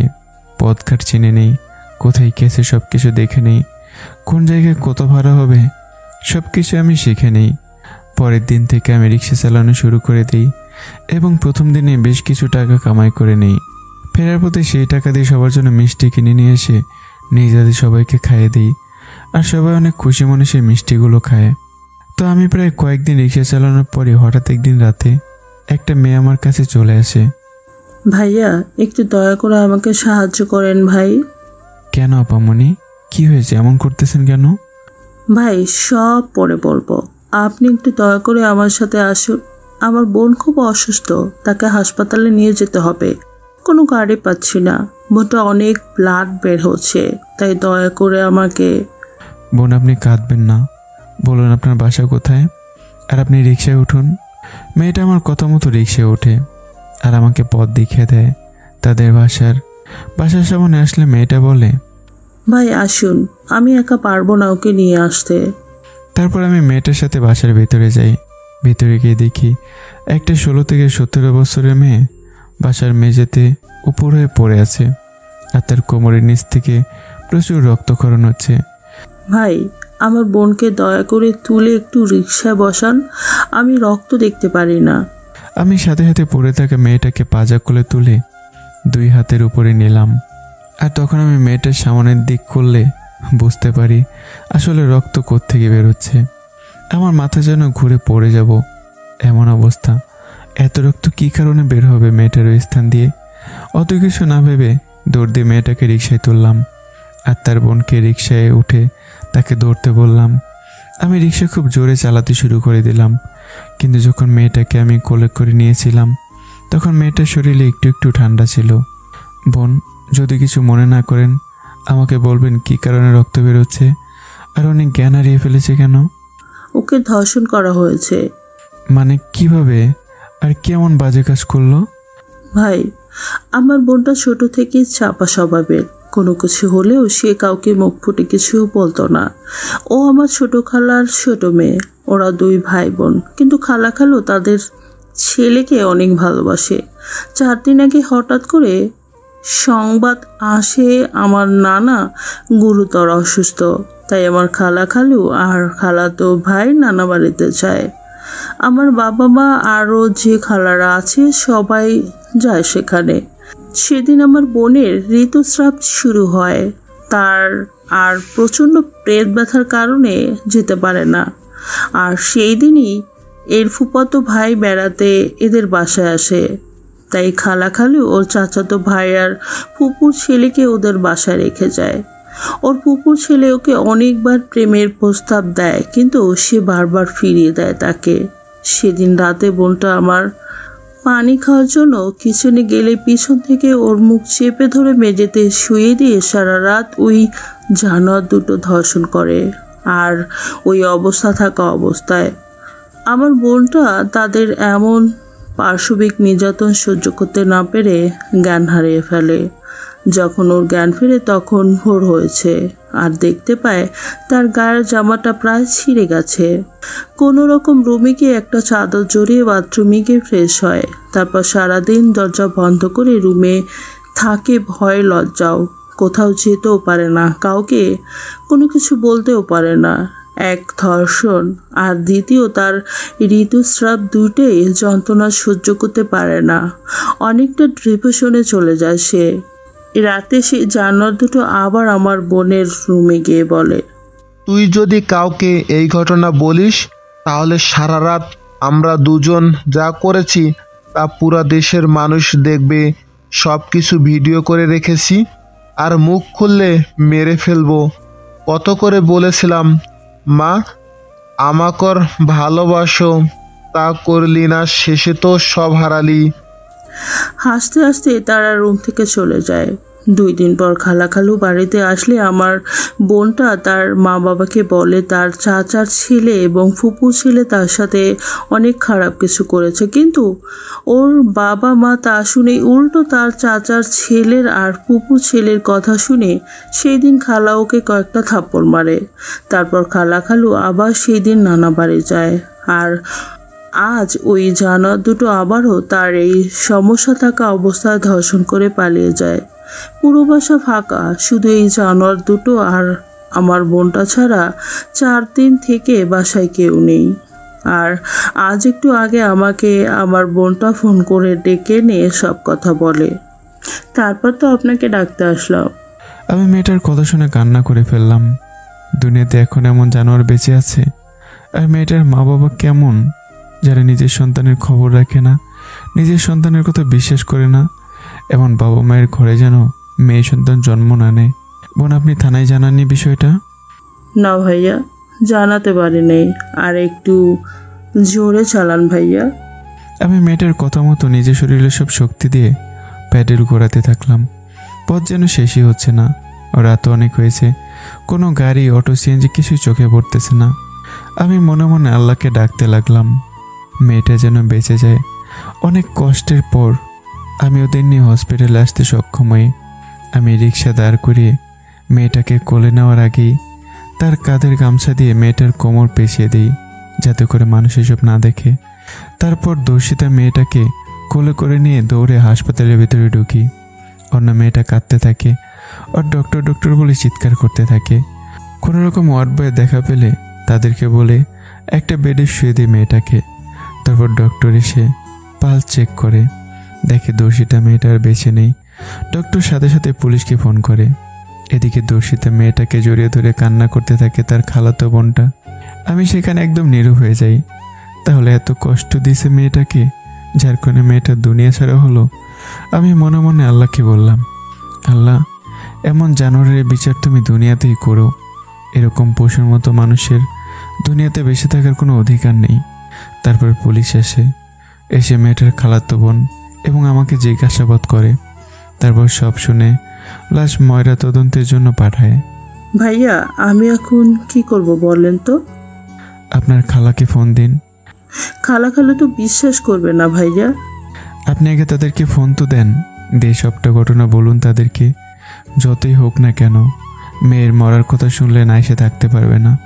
মেয়েটা ফোন দিয়ে কেঁদে কেঁদে বলল, ওই ধর্ষিতা মেয়েটা মারা গেছে এবং সে হাসপাতালে আছে। আমি কি যাব বোন? ও, আপনার তো রিক্সা ভাড়া বাকি আছে। বোন, কি বলেন আপনি? আমাকে ভাড়া দেওয়া লাগবে না, আপনি নিজে ঠিক থাকুন। আমাকে ভাই ডেকেছেন, আপনার কাছ থেকে কি ভাড়া নিতে পারি? তাহলে আপনার পরিবার চলবে কেমন করে? চার কোলে আমার কেউ নেই, একা মানুষ, একটাই পেট। নিশ্চয় বেশি খাবারের প্রয়োজন হবে না আমার। ভাইয়া, একা থাকতে খুব ভয় করতেছে। আপনি প্লিজ থাকুন না আমাদের পরিবারের মানুষ না আসা পর্যন্ত। ঠিক আছে। মেয়েটার সাথে সেখানেই থাকলাম। মেয়েটা শুধু সারা রাত কান্না করে গেছে। তাকে অনেকবার কান্না করতে মানা করেছি, কিন্তু শুনিনি।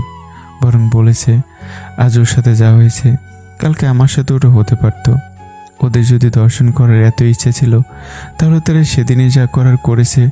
তাহলে বারবার কেন বোনটাকে এমন করে দর্শন করলো? তারপর এমন অসুস্থ অবস্থায় পুরো রাত দেয়ালে পিঠ থেকে দাঁড়িয়েছিলাম আমি, আর নীরব দর্শকের মতো মেয়েটার কান্না করে দেখেছি।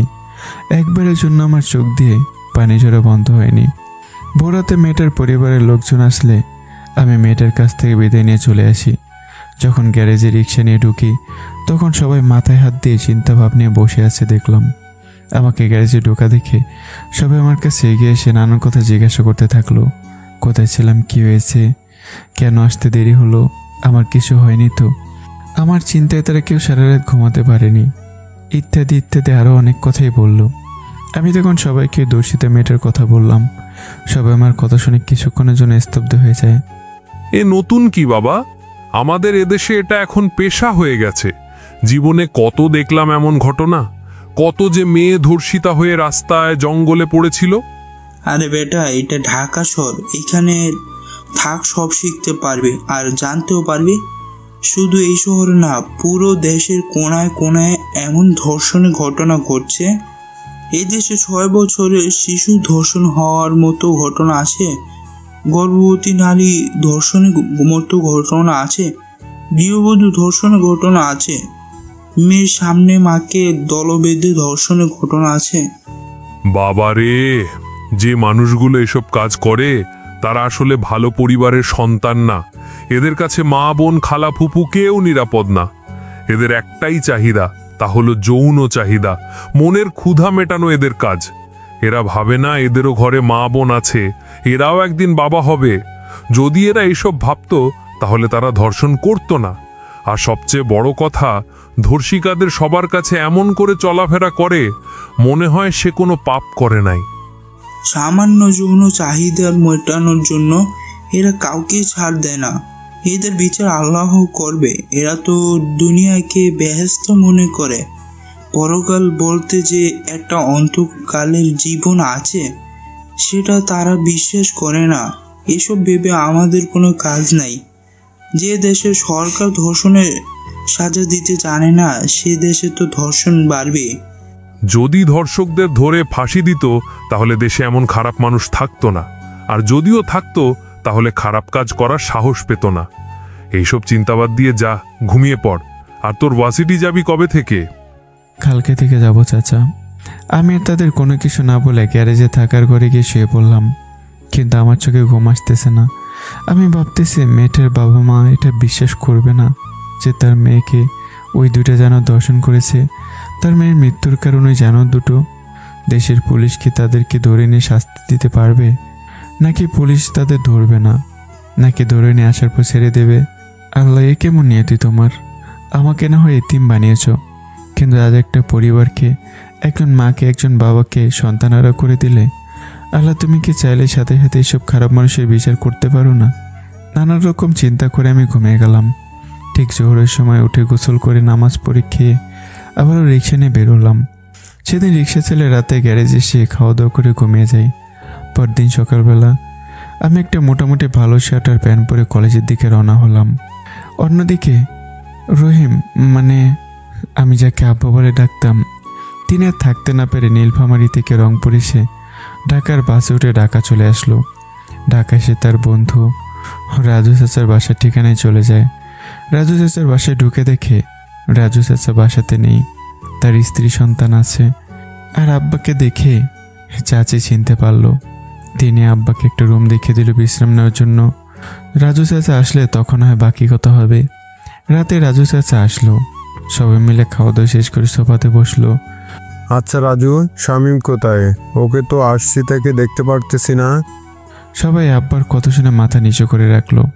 কেউ আব্বার কথার উত্তর দিতে পারছে না। আরে এভাবে চুপ করে আছিস কেন? বল শামীম কোথায়? রাজু চাচা এবার আব্বার হাত দুটো ধরে কেঁদে দিল। রহিম, আমি তোর ছেলেকে তাড়িয়ে দিয়েছি।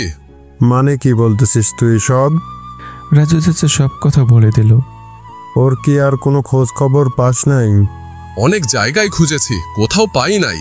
ঠিক আছে, তাহলে আজ আসি। আজকে আসলি আর আজকেই যাবি মানে? এবার আমার আব্বা কান্না শুরু করে দিল, যা দেখে রাজু চাচার বুকটা ছ্যাদ করে উঠল। যে আব্বা কোনোদিন কান্না করে না, সে আজ কান্না করতেছে, তার মানে কি? আব্বাকে এভাবে কান্না করতে দেখে রাজু চাচার একটুও ভালো লাগছে না। তার উপরে রাতের মধ্যে আব্বা চলে যেতে চাচ্ছে।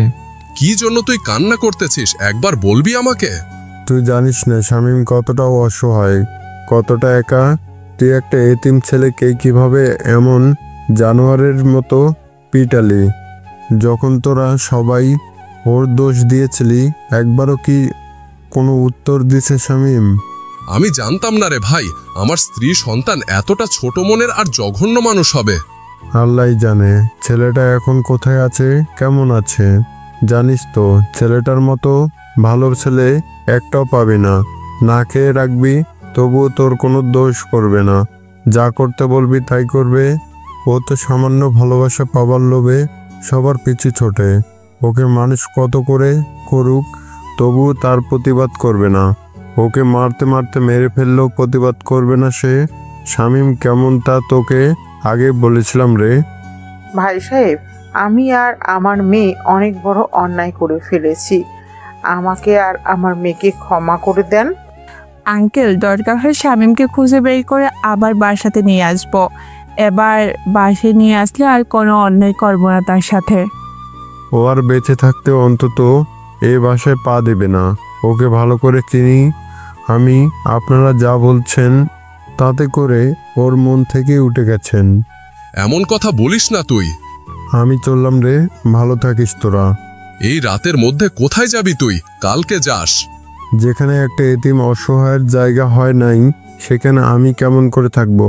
ছেলেটাকে আজ কতদিন দেখি না, আমি কথাও হয় না। তোরা থাক, আল্লাহ হাফেজ। রাজু চাচা আব্বাকে অনেক জোর করে থাকার জন্য, এমনকি এটাও বলে আব্বাকে সাথে নিয়ে আমার খোঁজ করবে। কিন্তু আব্বা তার কোনো কথা না শুনে বের হয়ে যায়। রাত অনেক হয়েছে। এত রাতে কোনো দূরপাল্লার বাসও পাওয়া যাবে না। তাই আব্বা একটা সিএনজি করে আমার ভার্সিটির দিকে আসলো। কারণ আব্বা জানে আমি যদি না খেয়েও থাকি তবু আমি একবার হলেও এখানে আসব। আমি পড়াশোনার পাগল একটা ছেলে, আর যতদিন আমি ভার্সিটি না আসবো ততদিন আব্বা ফিরে যাবে না। কোনো রকম আব্বা রাতটা সেখানে পার করে, কিন্তু আমি সেখানে আসি না। এভাবে প্রায় 1 সপ্তাহ পার হয়ে যায়, কিন্তু আমি আসি না। এবার আব্বার মনে একটা সন্দেহ ঢুকে যায়, আমার কিছু হয়ে যায়নি তো আবার। আমি একদিন ভার্সিটির ভিতরে ঢুকতে যাব, কে যেন পিছন থেকে আমাকে জড়িয়ে ধরে। হঠাৎ এমন হওয়াতে আমার মরে যাওয়ার মতো অবস্থা। পিছন থেকে কি জড়িয়ে ধরেছে দেখি কান্না করতেছে। আমি পিছন থেকে ঘুরে দেখি এটা আমার আব্বা। আমি আর কোনো কিছু না ভেবে আব্বাকে জড়িয়ে ধরে কেঁদে দেই। এই যেন বাবা ছেলে পূর্ণ মিলন হচ্ছে। আমাদের দুজনের চোখে যেন পানি বাদ মানছে না। আব্বা, তুমি কেমন আছো? আমাকে ছেড়ে কেমন করে থাকতেছো তুমি? আব্বা, আমার কথা কি তোমার মনে পড়ে না? আব্বা, আমি এখানে একটুও ভালো নেই, আমাকে এখান থেকে নিয়ে যাও। তুমি ছাড়া আমার আপন কেউই নেই। বাবারে, আমি তোকে ছাড়া কেমন করে ভালো থাকি?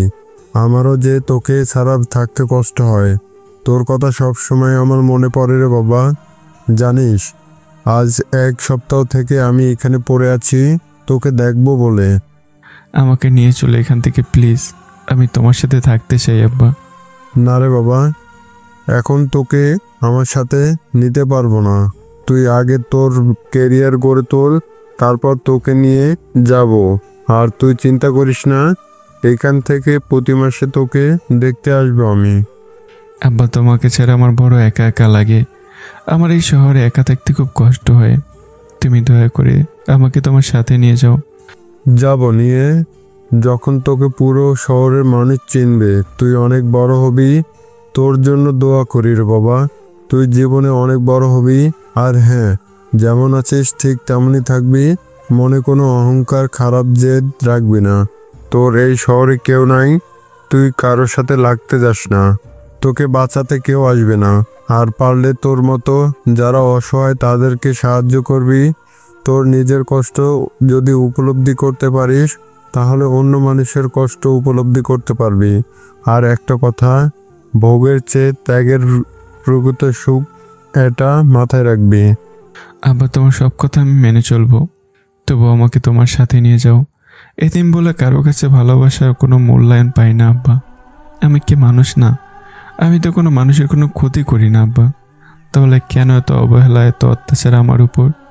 এমন কাজ করবি তোকে দেখে যেন পুরো পৃথিবীর মানুষ কাঁদে, আর তুই সবার আড়ালে হাসিস। তবে মনে রাখিস, তোর এই জীবনে সুখ না থাকলেও পরকালে ইনশাল্লাহ সুখী হবি। সেই দোয়াই করি। আর এই যে আমার মোবাইল নাম্বার, কোনো প্রয়োজন হলে আমাকে ফোন দিবি। আমি তো তোর কাছে দেখা করতে আসবই। আর কোনো বাজে ছেলে মেয়ের সাথে মিশবি না, বাজে কোনো কাজ করবি না। পারলে মানুষের বিপদে পাশে দাঁড়াবি।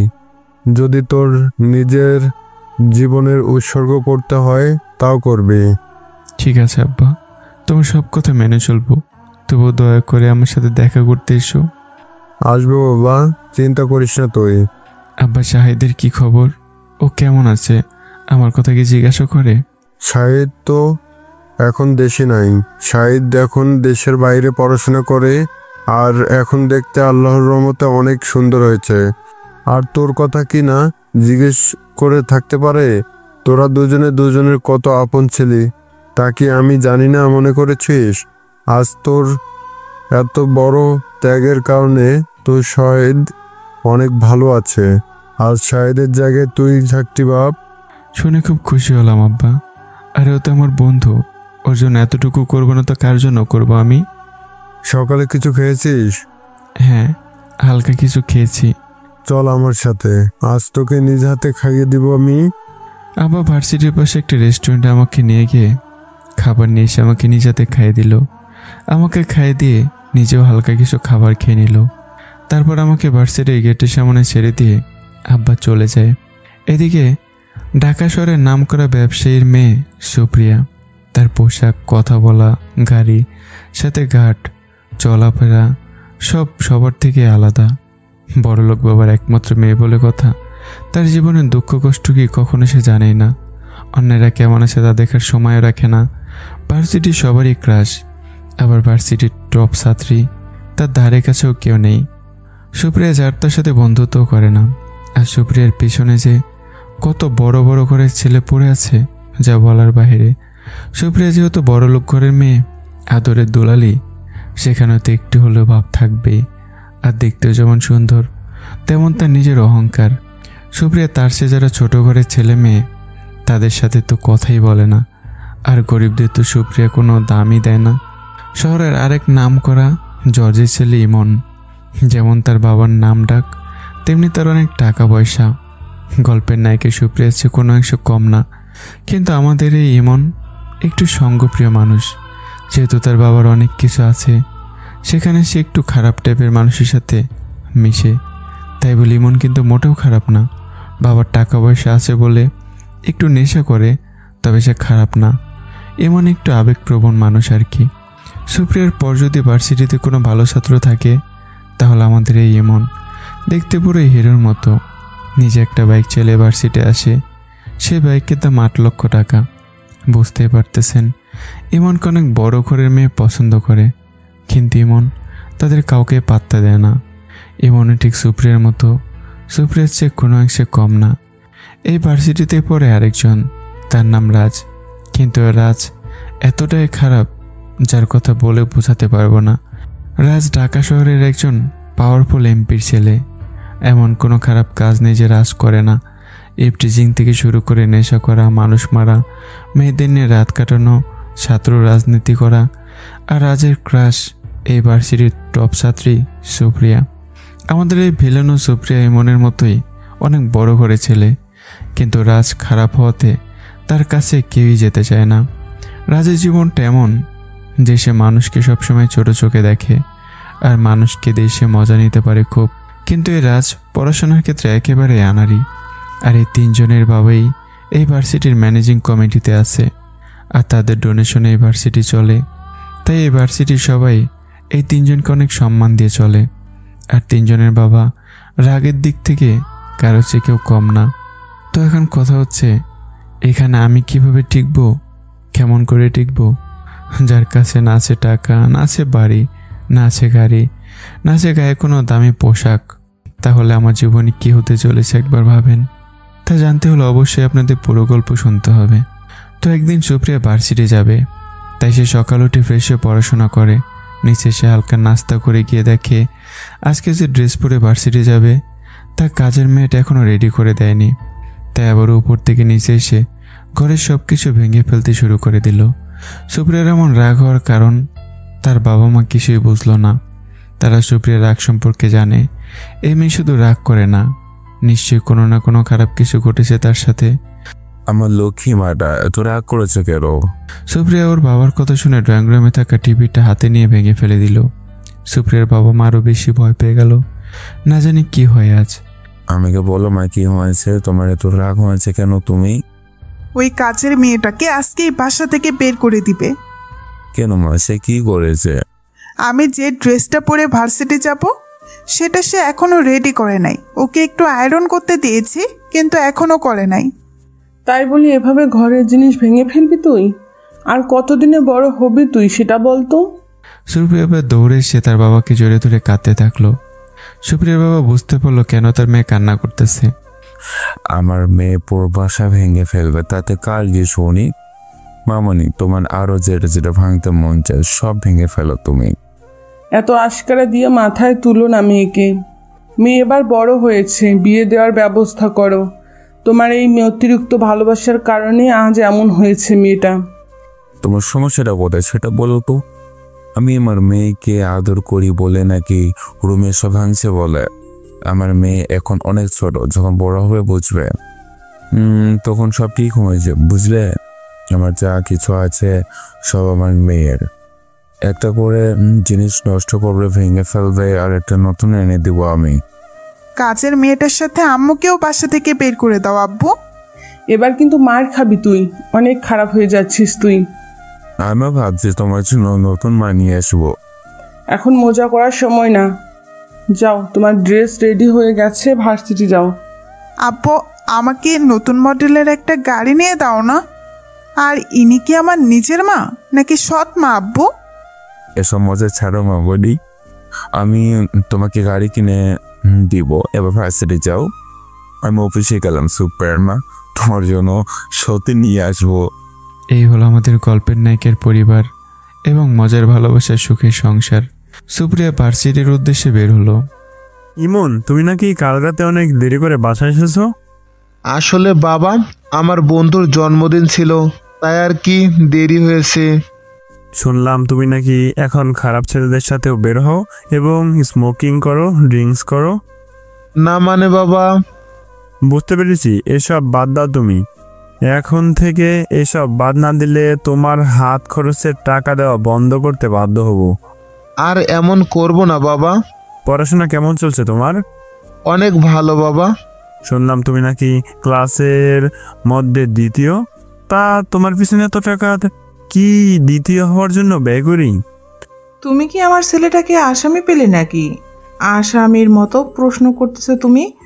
অনেকের ছেলে মেয়ে তো সেরা দেশের মাঝেও নাই, সেদিক থেকে তোমার গর্ব হওয়া উচিত। যখন ওই ছেলেকে কোনো বলতে যাব তখনই তোমাকে আসতে হবে তার মাঝে। ছেলেটা নিশ্চয়ই তোমার একার না। মা, আমি ভার্সিটি গেলাম, তোমরা ঝগড়া করো। লাভ ইউ বাবা। মা, টাটা। এই হলো এই দুজনের ঘটনা। আরও একজন আছে, তার ঘটনা না হয় একটু পরেই শুনবেন। এই দুজন হলো ভার্সিটির টপ স্টুডেন্ট, আর এই দুজনের পরিবার আর মানুষগুলো অন্য সবার চেয়ে আলাদা।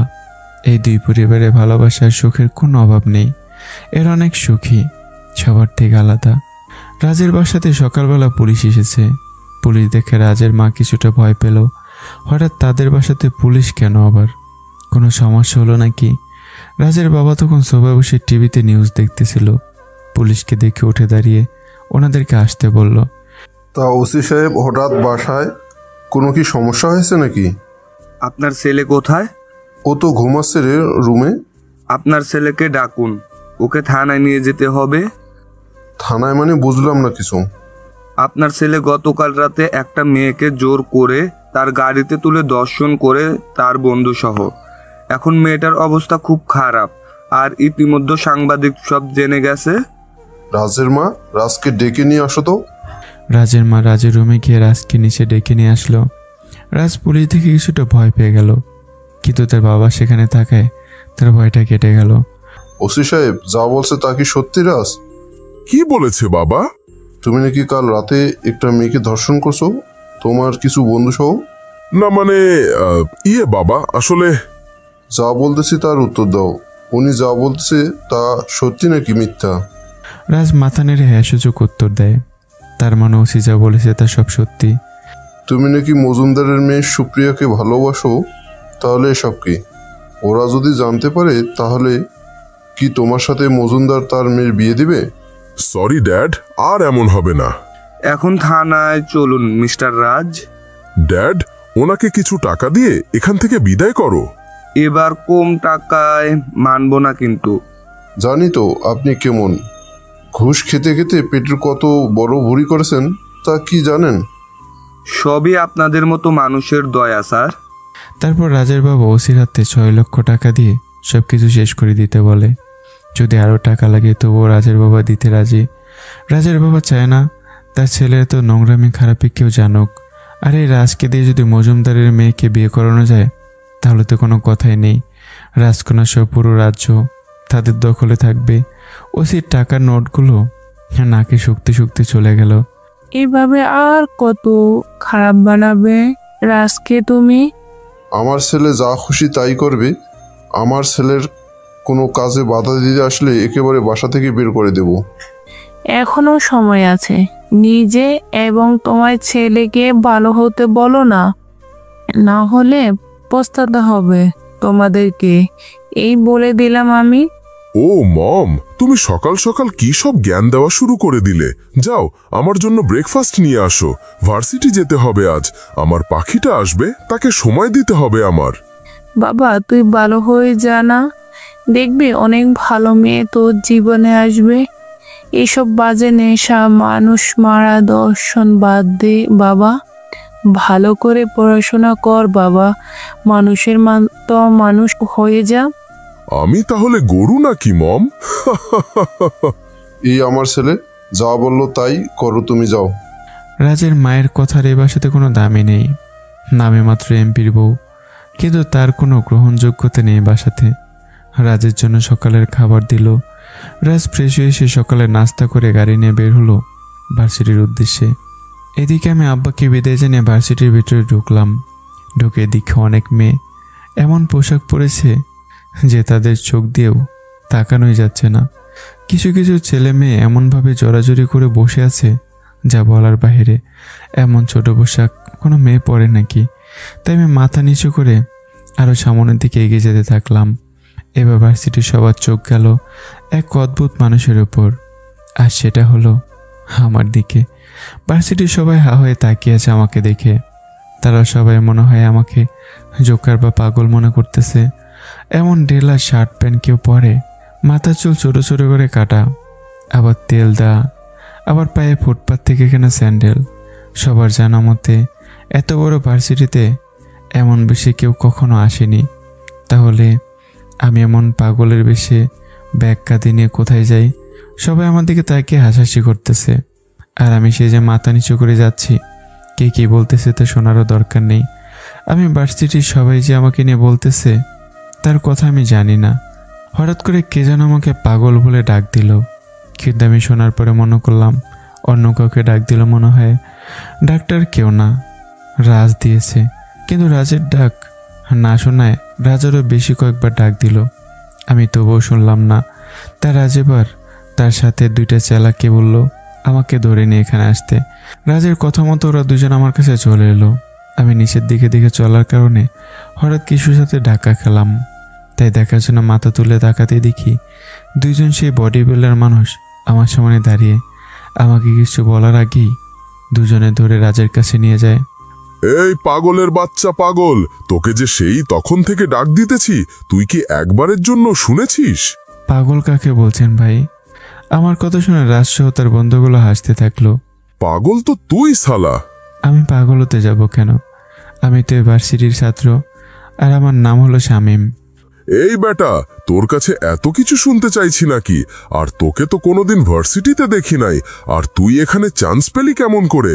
আর এসব কি পড়ে এসেছিস? তোর গা দিয়ে গন্ধ বের হচ্ছে, গোসল করিস না নাকি? আমি আজকে প্রথম ভার্সিটিতে আসলাম ভাই, আর আমি অনেক গরিব, তো আমার পোশাকগুলো এমন, মানে অন্য মানুষ দান করেছে তার পোশাক এগুলো। আর দয়া করে আমাকে বেটা বলবেন না। আরে বেটা খয়রাতি, দেখি আমাকে বেটা বলতে বারণ করে। তুই জানিস আমি কে? আর এখানে কোনো খয়রাতির জায়গা নাই। এই ভার্সিটিতে যারা পড়াশোনা করে তারা অনেক বড় পরিবারের সন্তান। পড়াশোনায় কোনো ধনী গরব থাকতে নেই ভাই। আমি ভালো রেজাল্ট করে এখানে চান্স পেয়েছি।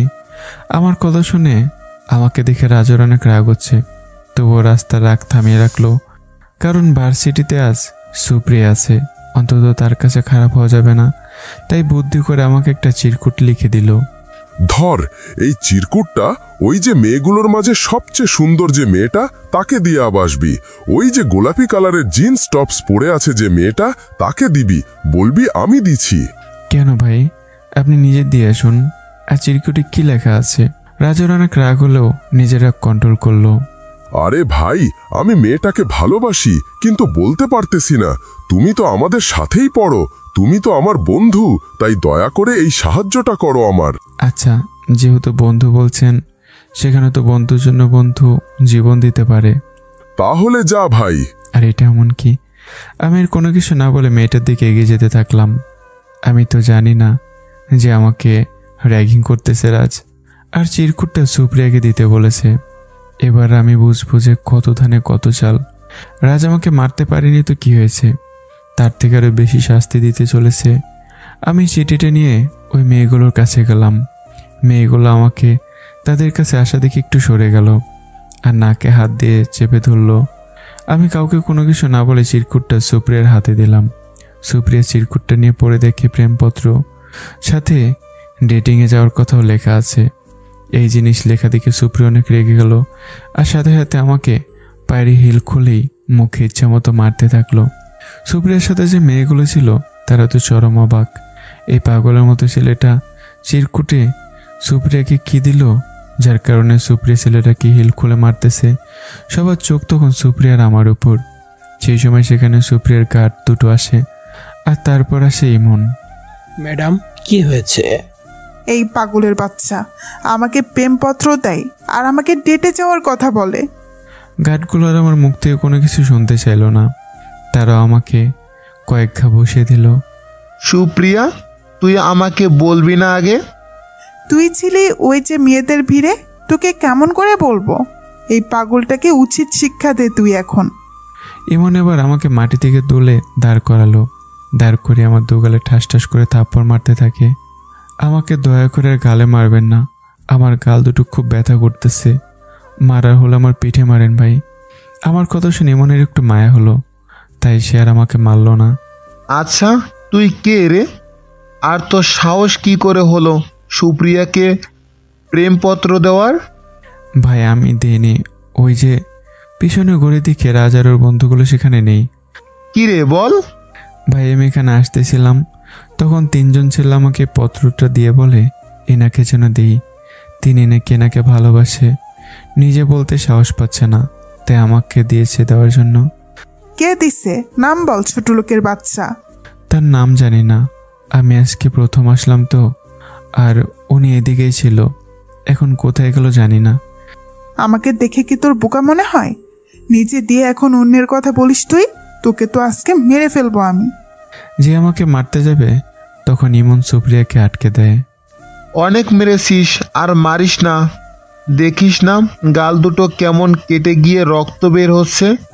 বাদ দে, চল এবার ক্লাসে যাই। আর তুই শোন, এমন ভুল আর দ্বিতীয়বার করিস না, বুঝলি?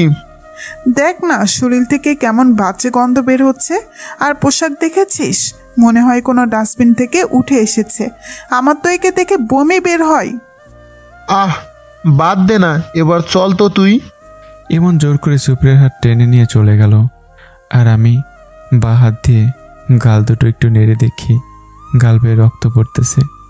হায় রে পোড়া কপালি শামিম, তোর কপালে সব ছাড়া সুখ নেই। আমি কোনোরকম মাটি থেকে ব্যাগটা তুলে কাঁধে নিলাম।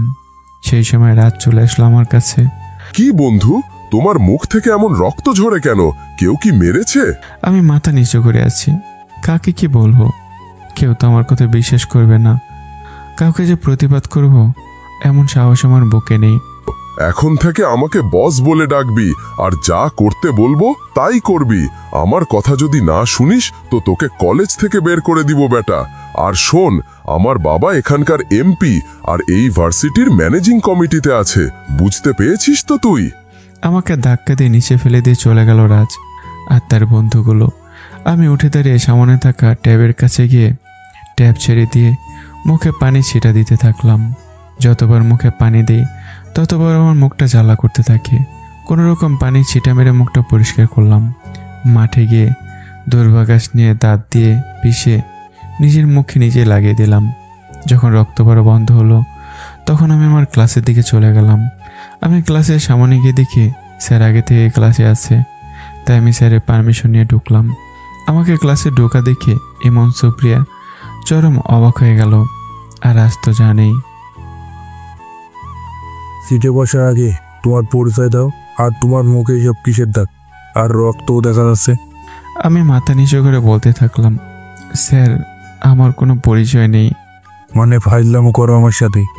স্যার বেয়াদবি মাফ করবেন, আসলে আমি যখন খুব ছোট তখন আমার বাবা মা মারা যায়। গ্রামে একটা এতিমখানা আছে যেটা বিদেশের মানুষ চালায়। আমি ছোট থেকে সেখানে পড়াশোনা করেছি আর সেখানে বড় হয়েছি। আর আমি এতিম তো, তাই অন্যায় না করলেও মানুষের মার খেতে হয়, তারই চিহ্ন এটা স্যার। এই সেলি, তুমি কি এইসব পোশাক পরে থাকো? আর তুমি কি গোসল করো না? তোমার শরীর থেকে গন্ধ বেরোচ্ছে। স্যারের এমন কথা শুনে সকল ছাত্রছাত্রী হাত দিয়ে নাক চেপে ধরল। স্যার বললাম না, এতিম আমি, আর এসব পোশাক আমার না, মানুষের দান করা। আর আমি গোসল করেছি, অনেক পথ হেঁটে আসার কারণে গা ঘেমে গেছে, তাই হয়তো গন্ধ করতেছে। নাম কি তোমার? আর তোমার বাবা মায়ের নামের আগে মোহরম আছে তো নাকি? স্যার আমার নাম শামিম, আর হ্যাঁ স্যার, মরহুম আছে। যাও সিটি গিয়ে বসে পড়ো। কোথা থেকে যে এইসব জঙ্গলে আসে ভার্সিটিতে বুঝি না। মানুষ গরিব হয়, গরিব মানুষও পড়াশোনা করে, কিন্তু তাই বলেই এইসব এটিমের বাচ্চা ভার্সিটি আর ভার্সিটি থাকলো না। আমি স্যারের কথা শোনার পরও কোনো কিছু না বলেই সবার শেষে যে ফাঁকা বেঞ্চ আছে সেখানে গিয়ে বসলাম একাই। আমি অন্তত এটা জেনে গেছি আমার পাশে কেউ বসবে না, আর কারো পাশে বসতে চাইলেও তার পাশে বসাবে না। পেছনে যখনই বসতে যাব এমন সময়ে এমন একটা কাণ্ড ঘটিয়ে বসলো যা আমি ভাবতে পারিনি। তো বলুন তো, কি এমন কাণ্ড ঘটলো আবার এই অভাগী এতিমের কপালে? তো অবশ্যই জানতে হলে পরের পর্বের জন্য অপেক্ষা করতে হবে। তো বন্ধুরা, কেমন হয়েছে গল্পটি কমেন্ট করতে ভুলবেন না। আর যত বেশি কমেন্ট করবেন গল্পটা তত তাড়াতাড়ি দেওয়া হবে। আর লাইক করবেন যাতে আগ্রহ বাড়ে। তো কেমন হয়েছে গল্পটা অবশ্যই জানান।